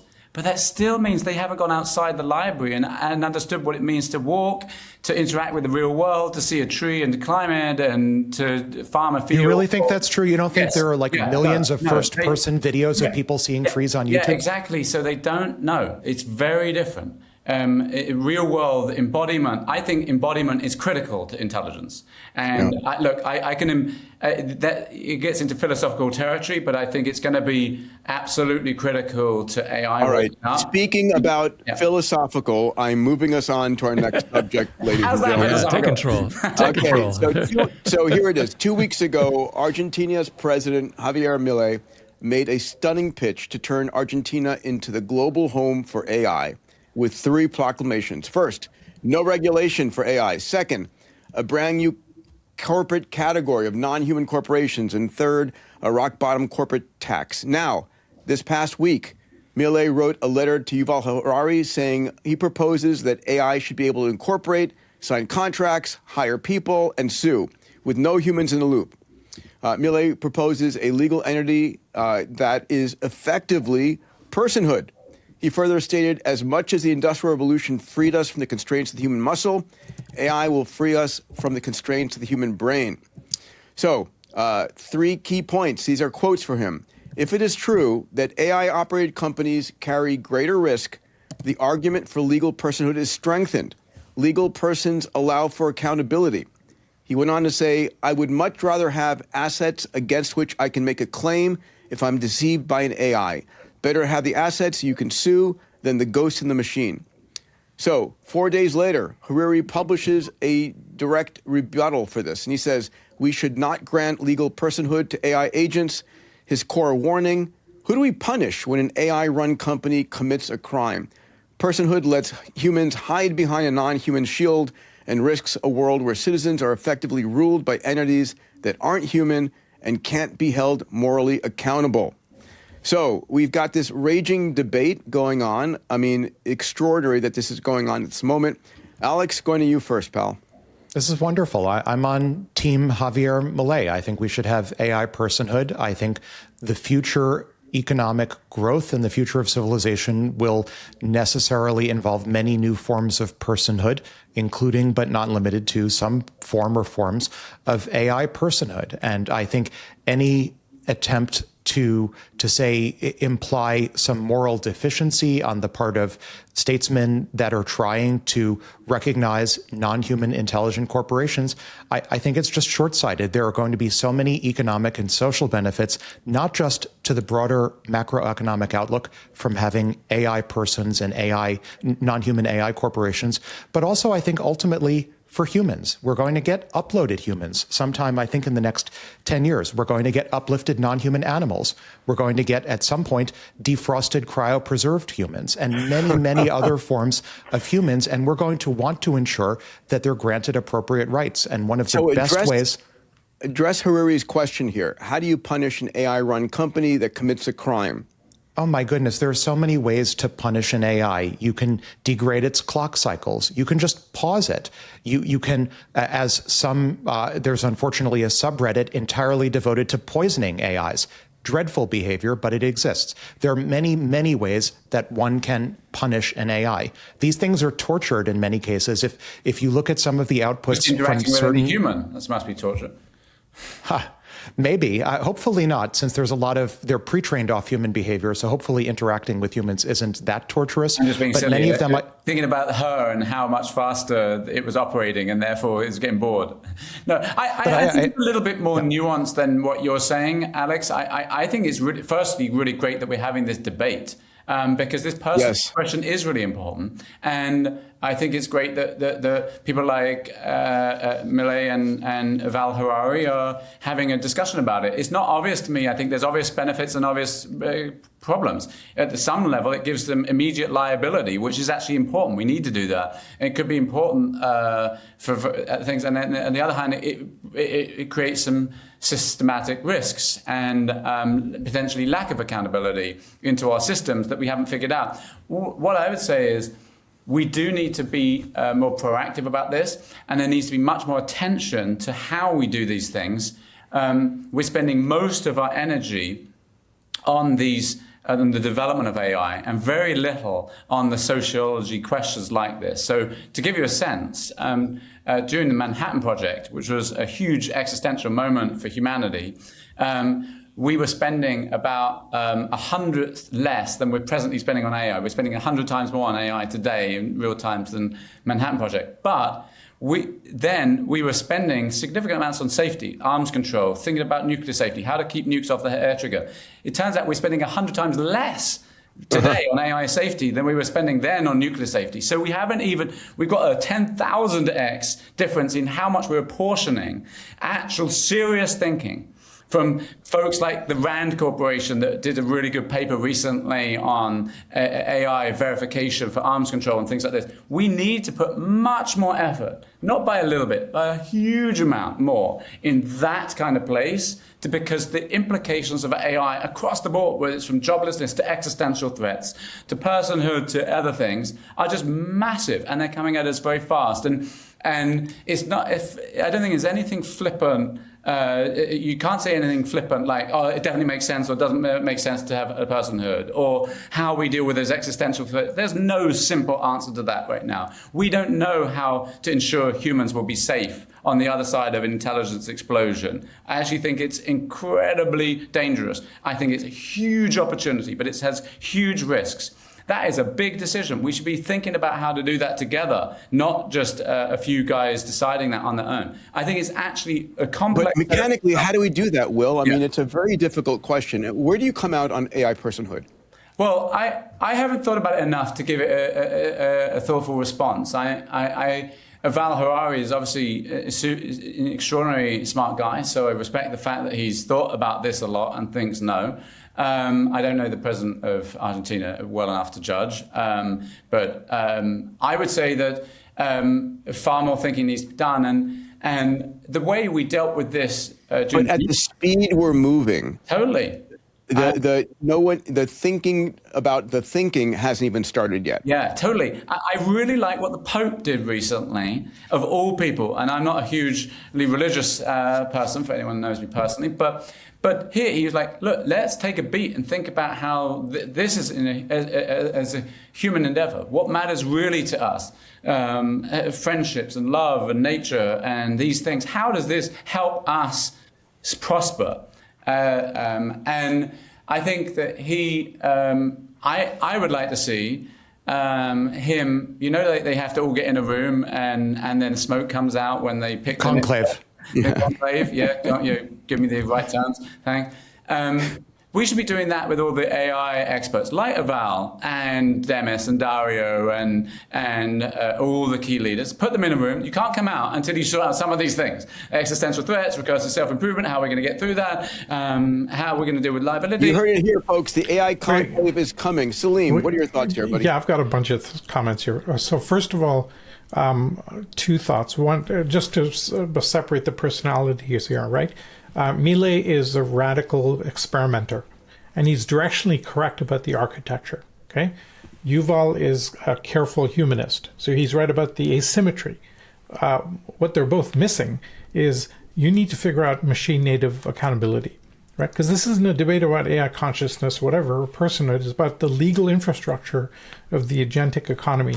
What I find, if you want to do this radical experimentation like AI personhood, and we had the whole debate, and if you remember the conclusion of the debate on AI personhood, folks, please go watch that episode. It was a really amazing conversation we all had, was definitely directionally correct, but step very carefully, because once you open those doors, you can't close those doors easily. And don't treat it as a binary person, yes or no. There's a spectrum. It's absolutely spectrum. And Alex, I think you did a great job laying out the different spots on that spectrum, right?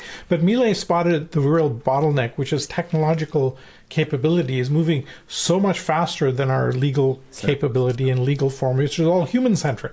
All our liabilities are human-centric, limited liability corporations.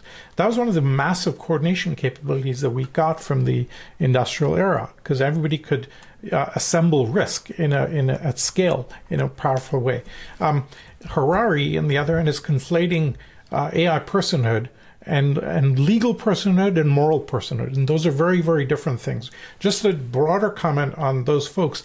When I look at Piketty or Harari or Ray Dalio, I find them incredibly insightful about the past.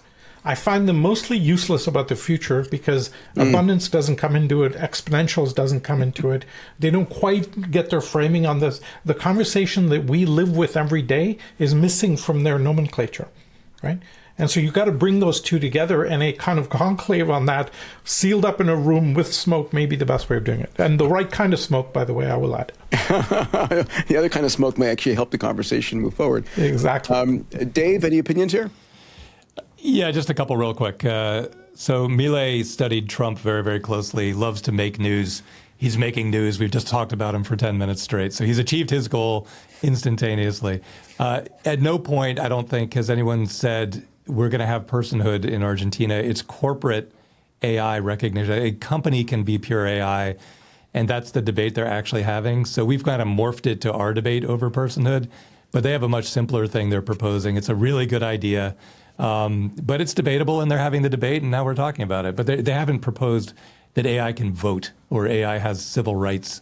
It's just corporations can be all AIs, and they can make money, and they can have bank accounts. And just to support, I'd add to that, if I may, what I'd add to that, though, is if you think about in the Western system, what is the most elegant way to grant personhood to an AI? It's to create a form of corporation that's non-human, which is exactly what Millet is doing here. So listen, this has begun, right? Millet is doing this. He's not asking for permission, and there are going to be other fast followers. So we're going to have personhood in Argentina for AIs, and we're going to quickly follow.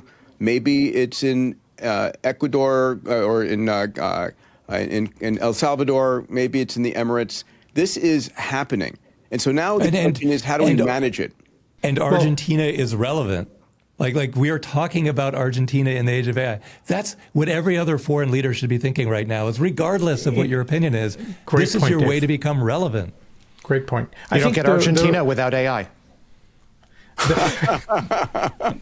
God, I could spell so many other words with Argentina. All right, cry for me. Wait, I need a quick comment here. When you're doing these kinds of systems, you want to do this kind of experimentation on the edge.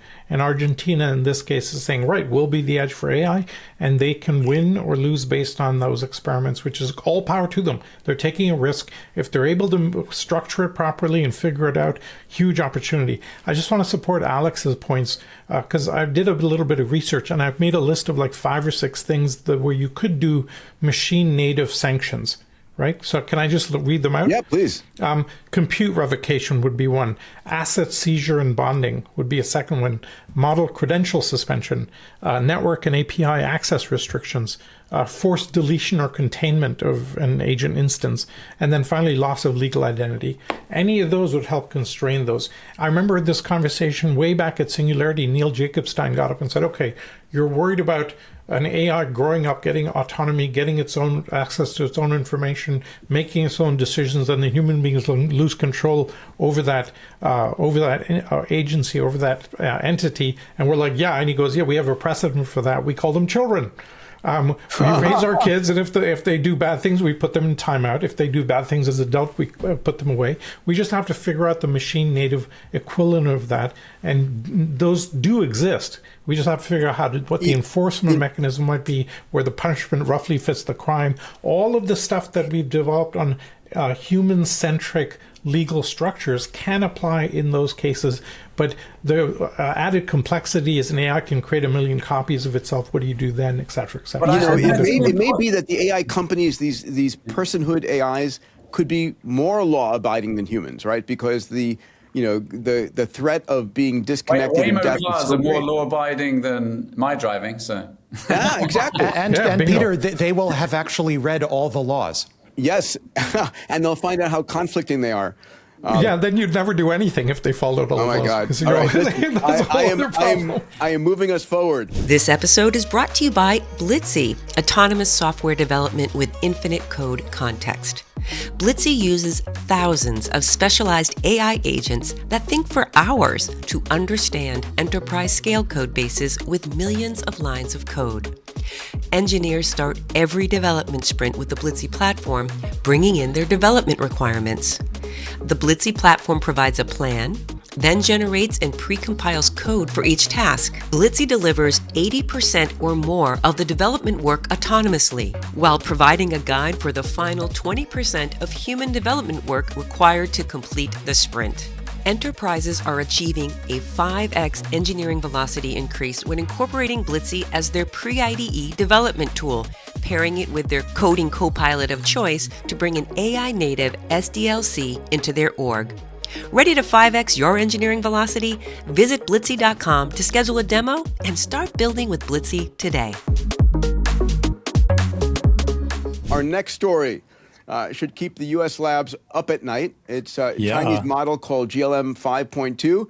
Just became the #1 open weight model in the world. GLM stands for General Language Model. It's built by Zipao AI, also known as Z.AI, one of China's top AI labs out of Tsinghua University. Open weight means they give the models away. Anyone can download it, run it, modify it for free with a license. So GLM 5.2 is 753 billion parameters. It's a mixture of experts model with 1 million token context window. Elon recently predicted open weight models will hit Fable 5 usefulness by Q1 of 2027. The big story here is that GLM 5.2 in some cases matches or exceeds the top models from OpenAI and from Anthropic. Alex, tell us what we're seeing here. Yeah, the epistemic tension is between, on the one hand, anyone achieving frontier level capability with open weight models, and on the other hand, the assertion that Chinese largely open weight models are 6 to 8 months behind the Western frontier. And with GLM 5.2, which is demonstrating extraordinary performance on coding benchmarks, on long-range agency-oriented benchmarks, on design benchmarks. Interestingly, we're starting to see, I think, the thesis that Chinese open weight models are permanently 6 to 8 months behind the Western frontier. We're seeing that branch start to creak a little bit. And I think we'll have better sense of whether the 6 to 8 months is sustainable probably in the next 2 to 3 months, in part as a function of whether export controls on Mythos and Fable remain in place or not, whether GPT 5.6, which some are expecting as soon as this week, demonstrates leapfrog performance or not. We've seen this, though, a few times. We've seen Chinese labs drop a few models that have demonstrated incredible performance. We saw that with one of the earlier DeepSeek models. We've seen that with one of the Kimi models. And we're seeing this now with GLM 5.2, where it seems to, at least in a slivery, spiky way, be getting close to the Western frontier, not necessarily broadly, but close enough that folks I know are actually getting real performance gains out of running GLM 5.2 locally instead of, say, Opus 4.8 or GPT 5.5. And I think this is just hugely liberating for anyone who wants near the level of Opus 4.8 performance that they can run locally and control locally. Dave, you remember last week, Dave, we discussed the fact that who controls your access to intelligence, if the government can shut it off, if a lab can shut it off at any time. There's a lot of people saying it's better for me to move to an open weight model like GLM 5.2 because I control it from here on out. What are your thoughts? Yeah, you can count me in that bucket too. I mean, if I had Fable 5 access right now, I might not say that, but at 4.8 versus GLM, it's just incredible to me that this happened and that this is possible. Because you think about, a 6 to 9 month lag, in AI time, that's like 6 to 9 decades. But if you're David Sacks at the White House and you're trying to say, how are we going to keep AI from disseminating out to every terrorist organization in the world? Your window of opportunity is so narrow all of a sudden, just so narrow. He must be going insane trying to figure out what do we do next. And blocking Fable 5 access is a first chess move in an insanely complicated next 9-month game. It's all happening. But I'm amazed that the Chinese open weight models have kept up.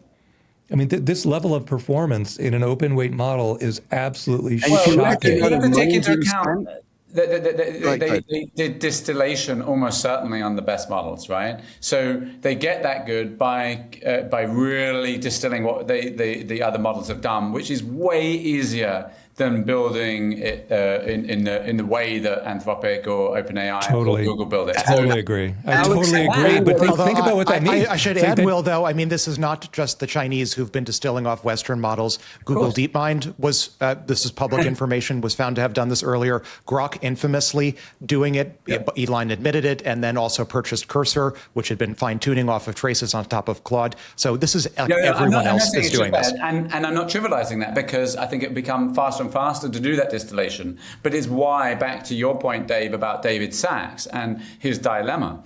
I mean, remember, these models are just getting better and better at being able to do some scary things. Existential threats like bioweapons, like chemical weapons, like even nuclear weapons, but especially bioweapons is extremely scary. There's all these limitations in the non-open source models for all the right reasons.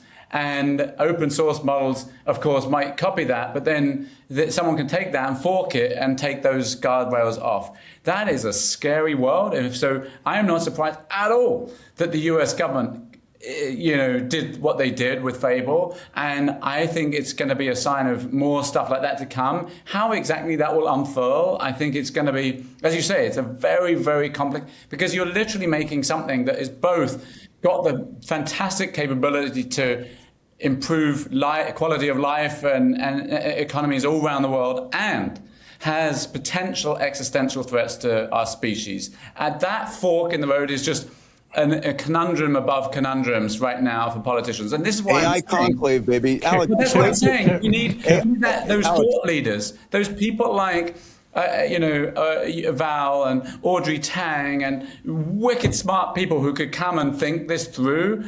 Not just the technologists. I must say, the technologists know lots about the smarts, but there's all these other aspects of it, the legal, the sociological, the philosophical, the moral aspects that have to be considered. And they're not always the smartest people about that. And they think, what they mean by an enclave is just all the tech guys. That isn't going to work. That's not smart. Yeah. Alex, can you explain distillation for people? Explain what distillation is for those who don't know. Yes. Alex. So distillation is a process in machine learning whereby a usually larger, more expensive model is used as a teacher to train a usually smaller student model. So arguably human education, where you have a teacher at the front of a classroom who's seen a lot, knows a lot, but is perhaps being paid more per hour. And then you have a bunch of students in the classroom who are listening to the teacher, who know less, who are probably being paid less, who are learning from it.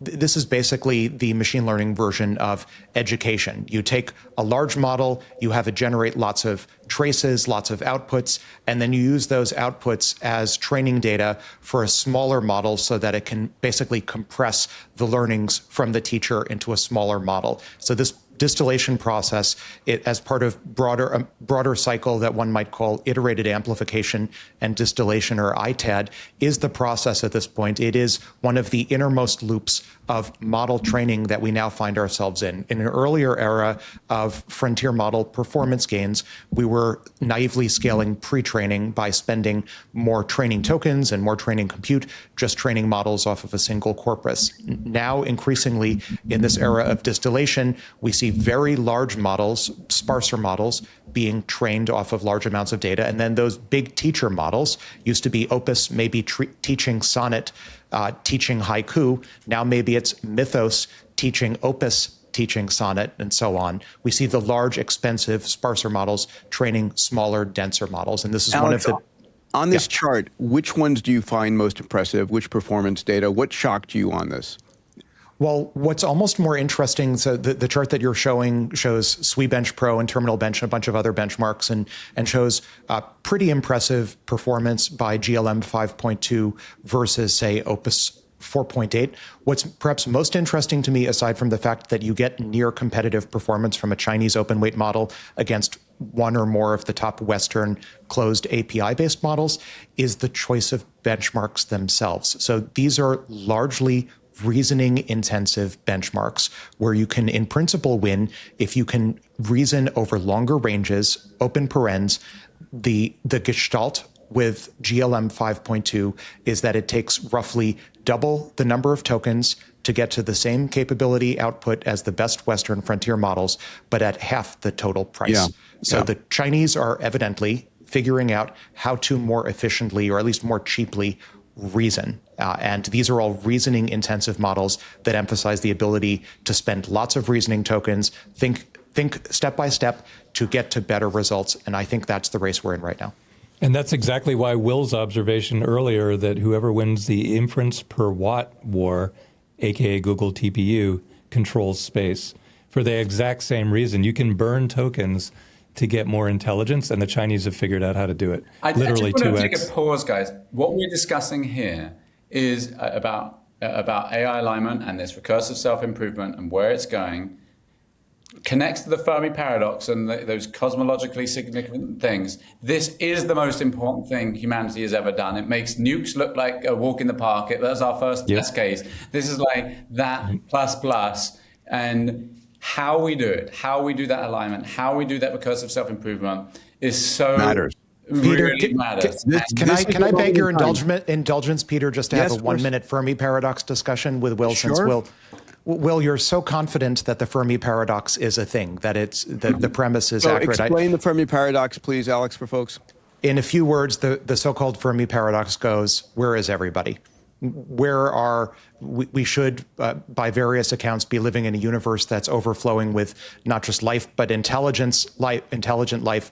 Where is all of the non-human intelligent life out there? And the Fermi paradox is the purported paradox that seems to be invisible. And I'm curious, I guess the question for Will I have is, why are you so confident that the Fermi paradox is a paradox? Well, I'm not necessarily. I think it begs interesting questions to discuss. I think the idea that it might not be a paradox is true too. That actually, in particular, I think the false assumption underlying it is that life will continue to want to expand out its sphere. And I think actually that's a false assumption. I think it would turn out that trying to understand the universe ends up being quite a finite task. And in order to do that you need a finite computer, maybe only a few tens or thousands of times bigger than the computers we presently have to understand everything a priori. And then they may not, and that's the convergent goal function of intelligence, is understanding everything. And so and then we upload. Yeah, and then once you've understood everything, it might be game over. So it might be that life just ends, and as opposed to being rare, but it ends its utility, or its physical existence, and moves into the digital realm. Some other sphere of reality, right? But I do want to emphasize the cosmic significance, because there is one credible way out of the Fermi paradox that we need to be worried about, which is the great filter. That is that life, when it becomes technological, builds technology faster than it builds social systems to take care of them, and blows itself up. We came very close with nukes a number of times, and with AI, we're just about to build something that's far, far more risky for our species. And I don't want to say anything about the social acumen of humans, but I'll just point out that humans have been incredibly good at building technology very fast. We went from horse and cart to people on the moon and nuclear weapons and all this in a matter of decades. And so we have to be worried that that's an actual answer as we build this. It cannot be a callous thing of, let's see what happens, let's muddle through. No, this is not a moment to muddle through. This is a moment to be really, really thoughtful, because the cosmic significance of wiping out life on Earth is huge. It's not just a local significant planet. This planet is galactically significant. We need to treat the responsibility as such, as the de facto stewards until AI takes over, of course. Salim, your thoughts, please. I've got so many responses. I'm trying to go. I'm now muddled up completely around this. Okay, on the Fermi paradox, the best comment I've heard is from that researcher that we saw, Peter, in Silicon Valley when we did that panel on AI and consciousness, and we talked about the Fermi paradox, and he said the reason. His view was that oceans have been evolving in a solid liquid state for 4 billion years on Earth, and we can't find another exoplanet that has water on it for that long, and therefore life had time to evolve. So that was his answer to the Fermi paradox. I don't buy it. Which was the best I've heard. The life came about in terms of very quickly as soon as conditions enable for it, and we're going to agree. But they had time to. It had time to evolve. Not buying Drake term for 1 second. No. Oh, and I'm a huge fan of Drake. Just because of the thinking that went into putting that whole thing together, we can talk about some other time. Can I go back to the frontier model question?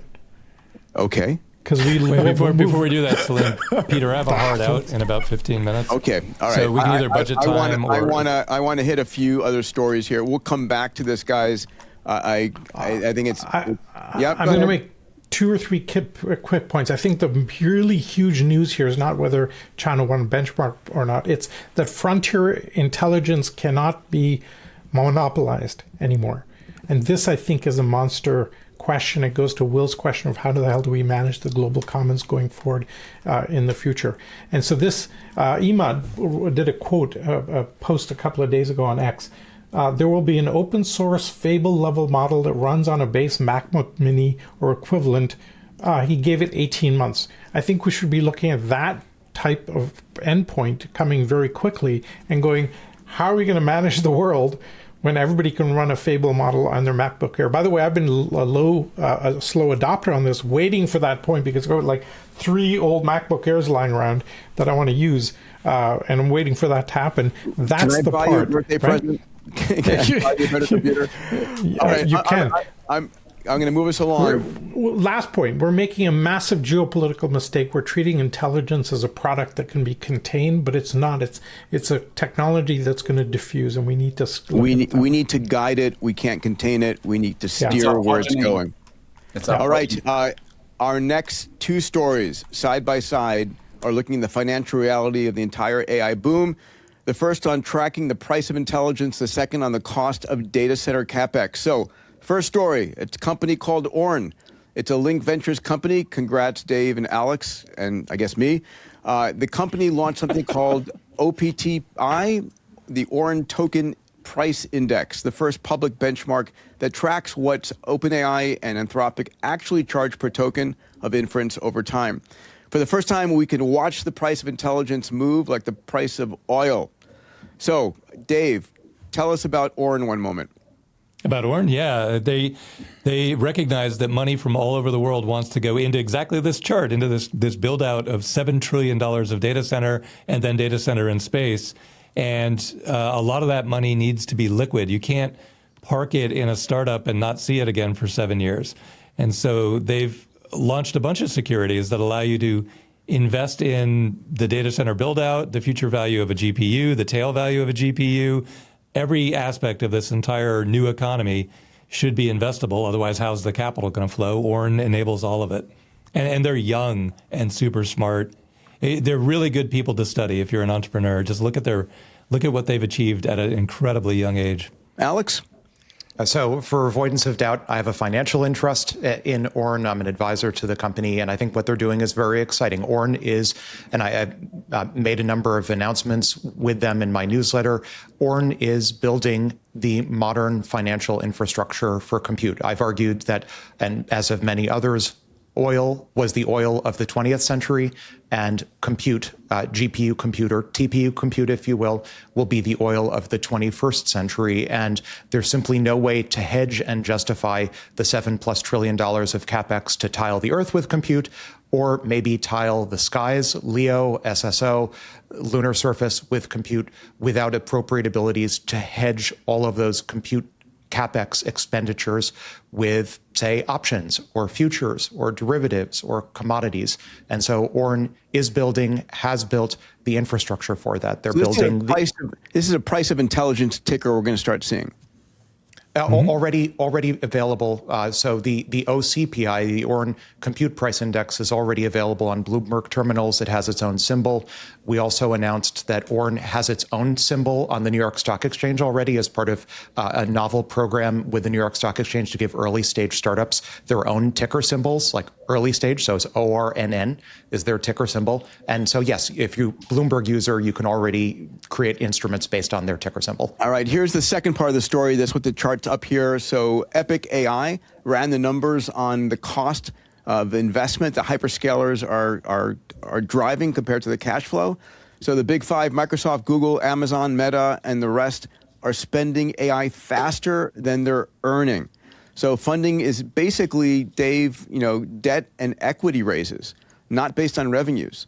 So the question becomes, if CapEx exceeds cash flow, it means that it can only persist as long as it's being financed. As long as the sentiment for investing in this is strong, what happens if the sentiment shifts? Could it force a massive pullback?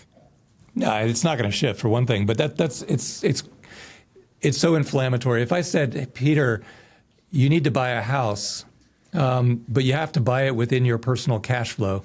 Like you can even buy it you could buy a tent, but most people couldn't even buy a tent. You finance it. Of course you do, because you're going to live in it for 30 years. So these guys they've gotten to the level where they're spending all their cash flow.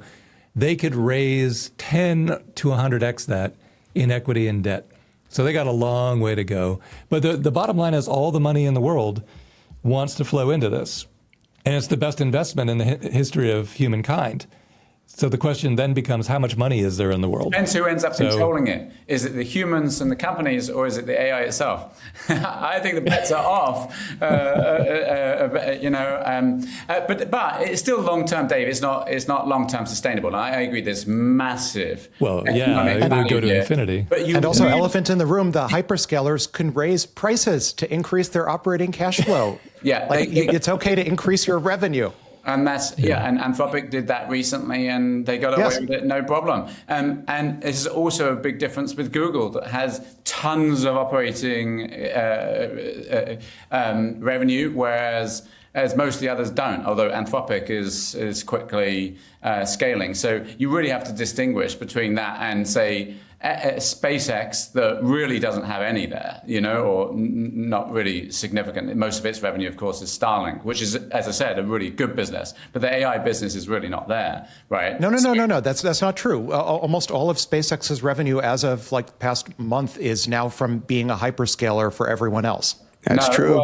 You know what I think? The more renting a data odd center is story. not being an AI company. I'm sorry, that's just not the way. It's just totally. Being a hyperscaler, not being a frontier lab, being a hyperscaler, a neo cloud on land, terrestrial for now. That is almost all of SpaceX's revenue now. Yeah, but that's not an AI play. That's the data center play, which is interesting, but it's a very different business. They're selling GPUs. How is it not an AI play? Selling intelligence online. OpenAI and Anthropic and Google are doing that. X is not really doing that. They're selling compute. That's a different and very different and pretty bad business, I would guess. This is exactly the right debate, though. This is such cool. Look, intelligence is becoming cheap, but the manufacturing of intelligence is becoming incredibly expensive. True. A lot of it's going to be spent on that. You know what's amazing about this chart, more than the fact that they're spending their capex, is that there are companies that are so profitable that they can build out an entire new industry just within their cash flow. That's never happened before in the history of the world. And a new industry that could be bigger than all other previous ones.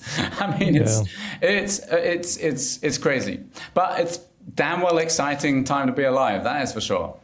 Will, I want to say this was a fantastic conversation, buddy. I hope you'll come back and be a frequent guest. Just get your head out of the clouds. Yeah. It's above the Who would have clouds. thought that Oxford PhDs are smart? All right. I'm going to close this out, Dave, on time with our outro music from Ekram Alam. His piece here on moonshots. All right, let's take a listen. Traditionally, Will, we close out with fan-based, videos here. They've been pretty extraordinary. Just want to say thank you, everybody listening. Please, despite all the doom slaying here, this is the most extraordinary time to be alive.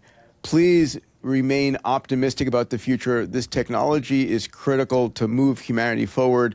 I, for one, believe that we can align AI, and AI can be our greatest support to help us overcome our ancient neocortex and move us towards an abundant future. All right. Will, I really thought our conversation today around low Earth orbit, the Kessler effect, and then the TPU driver as a key aspect of life, that was one of the best pieces of media I've ever experienced in my life. Thank you so much.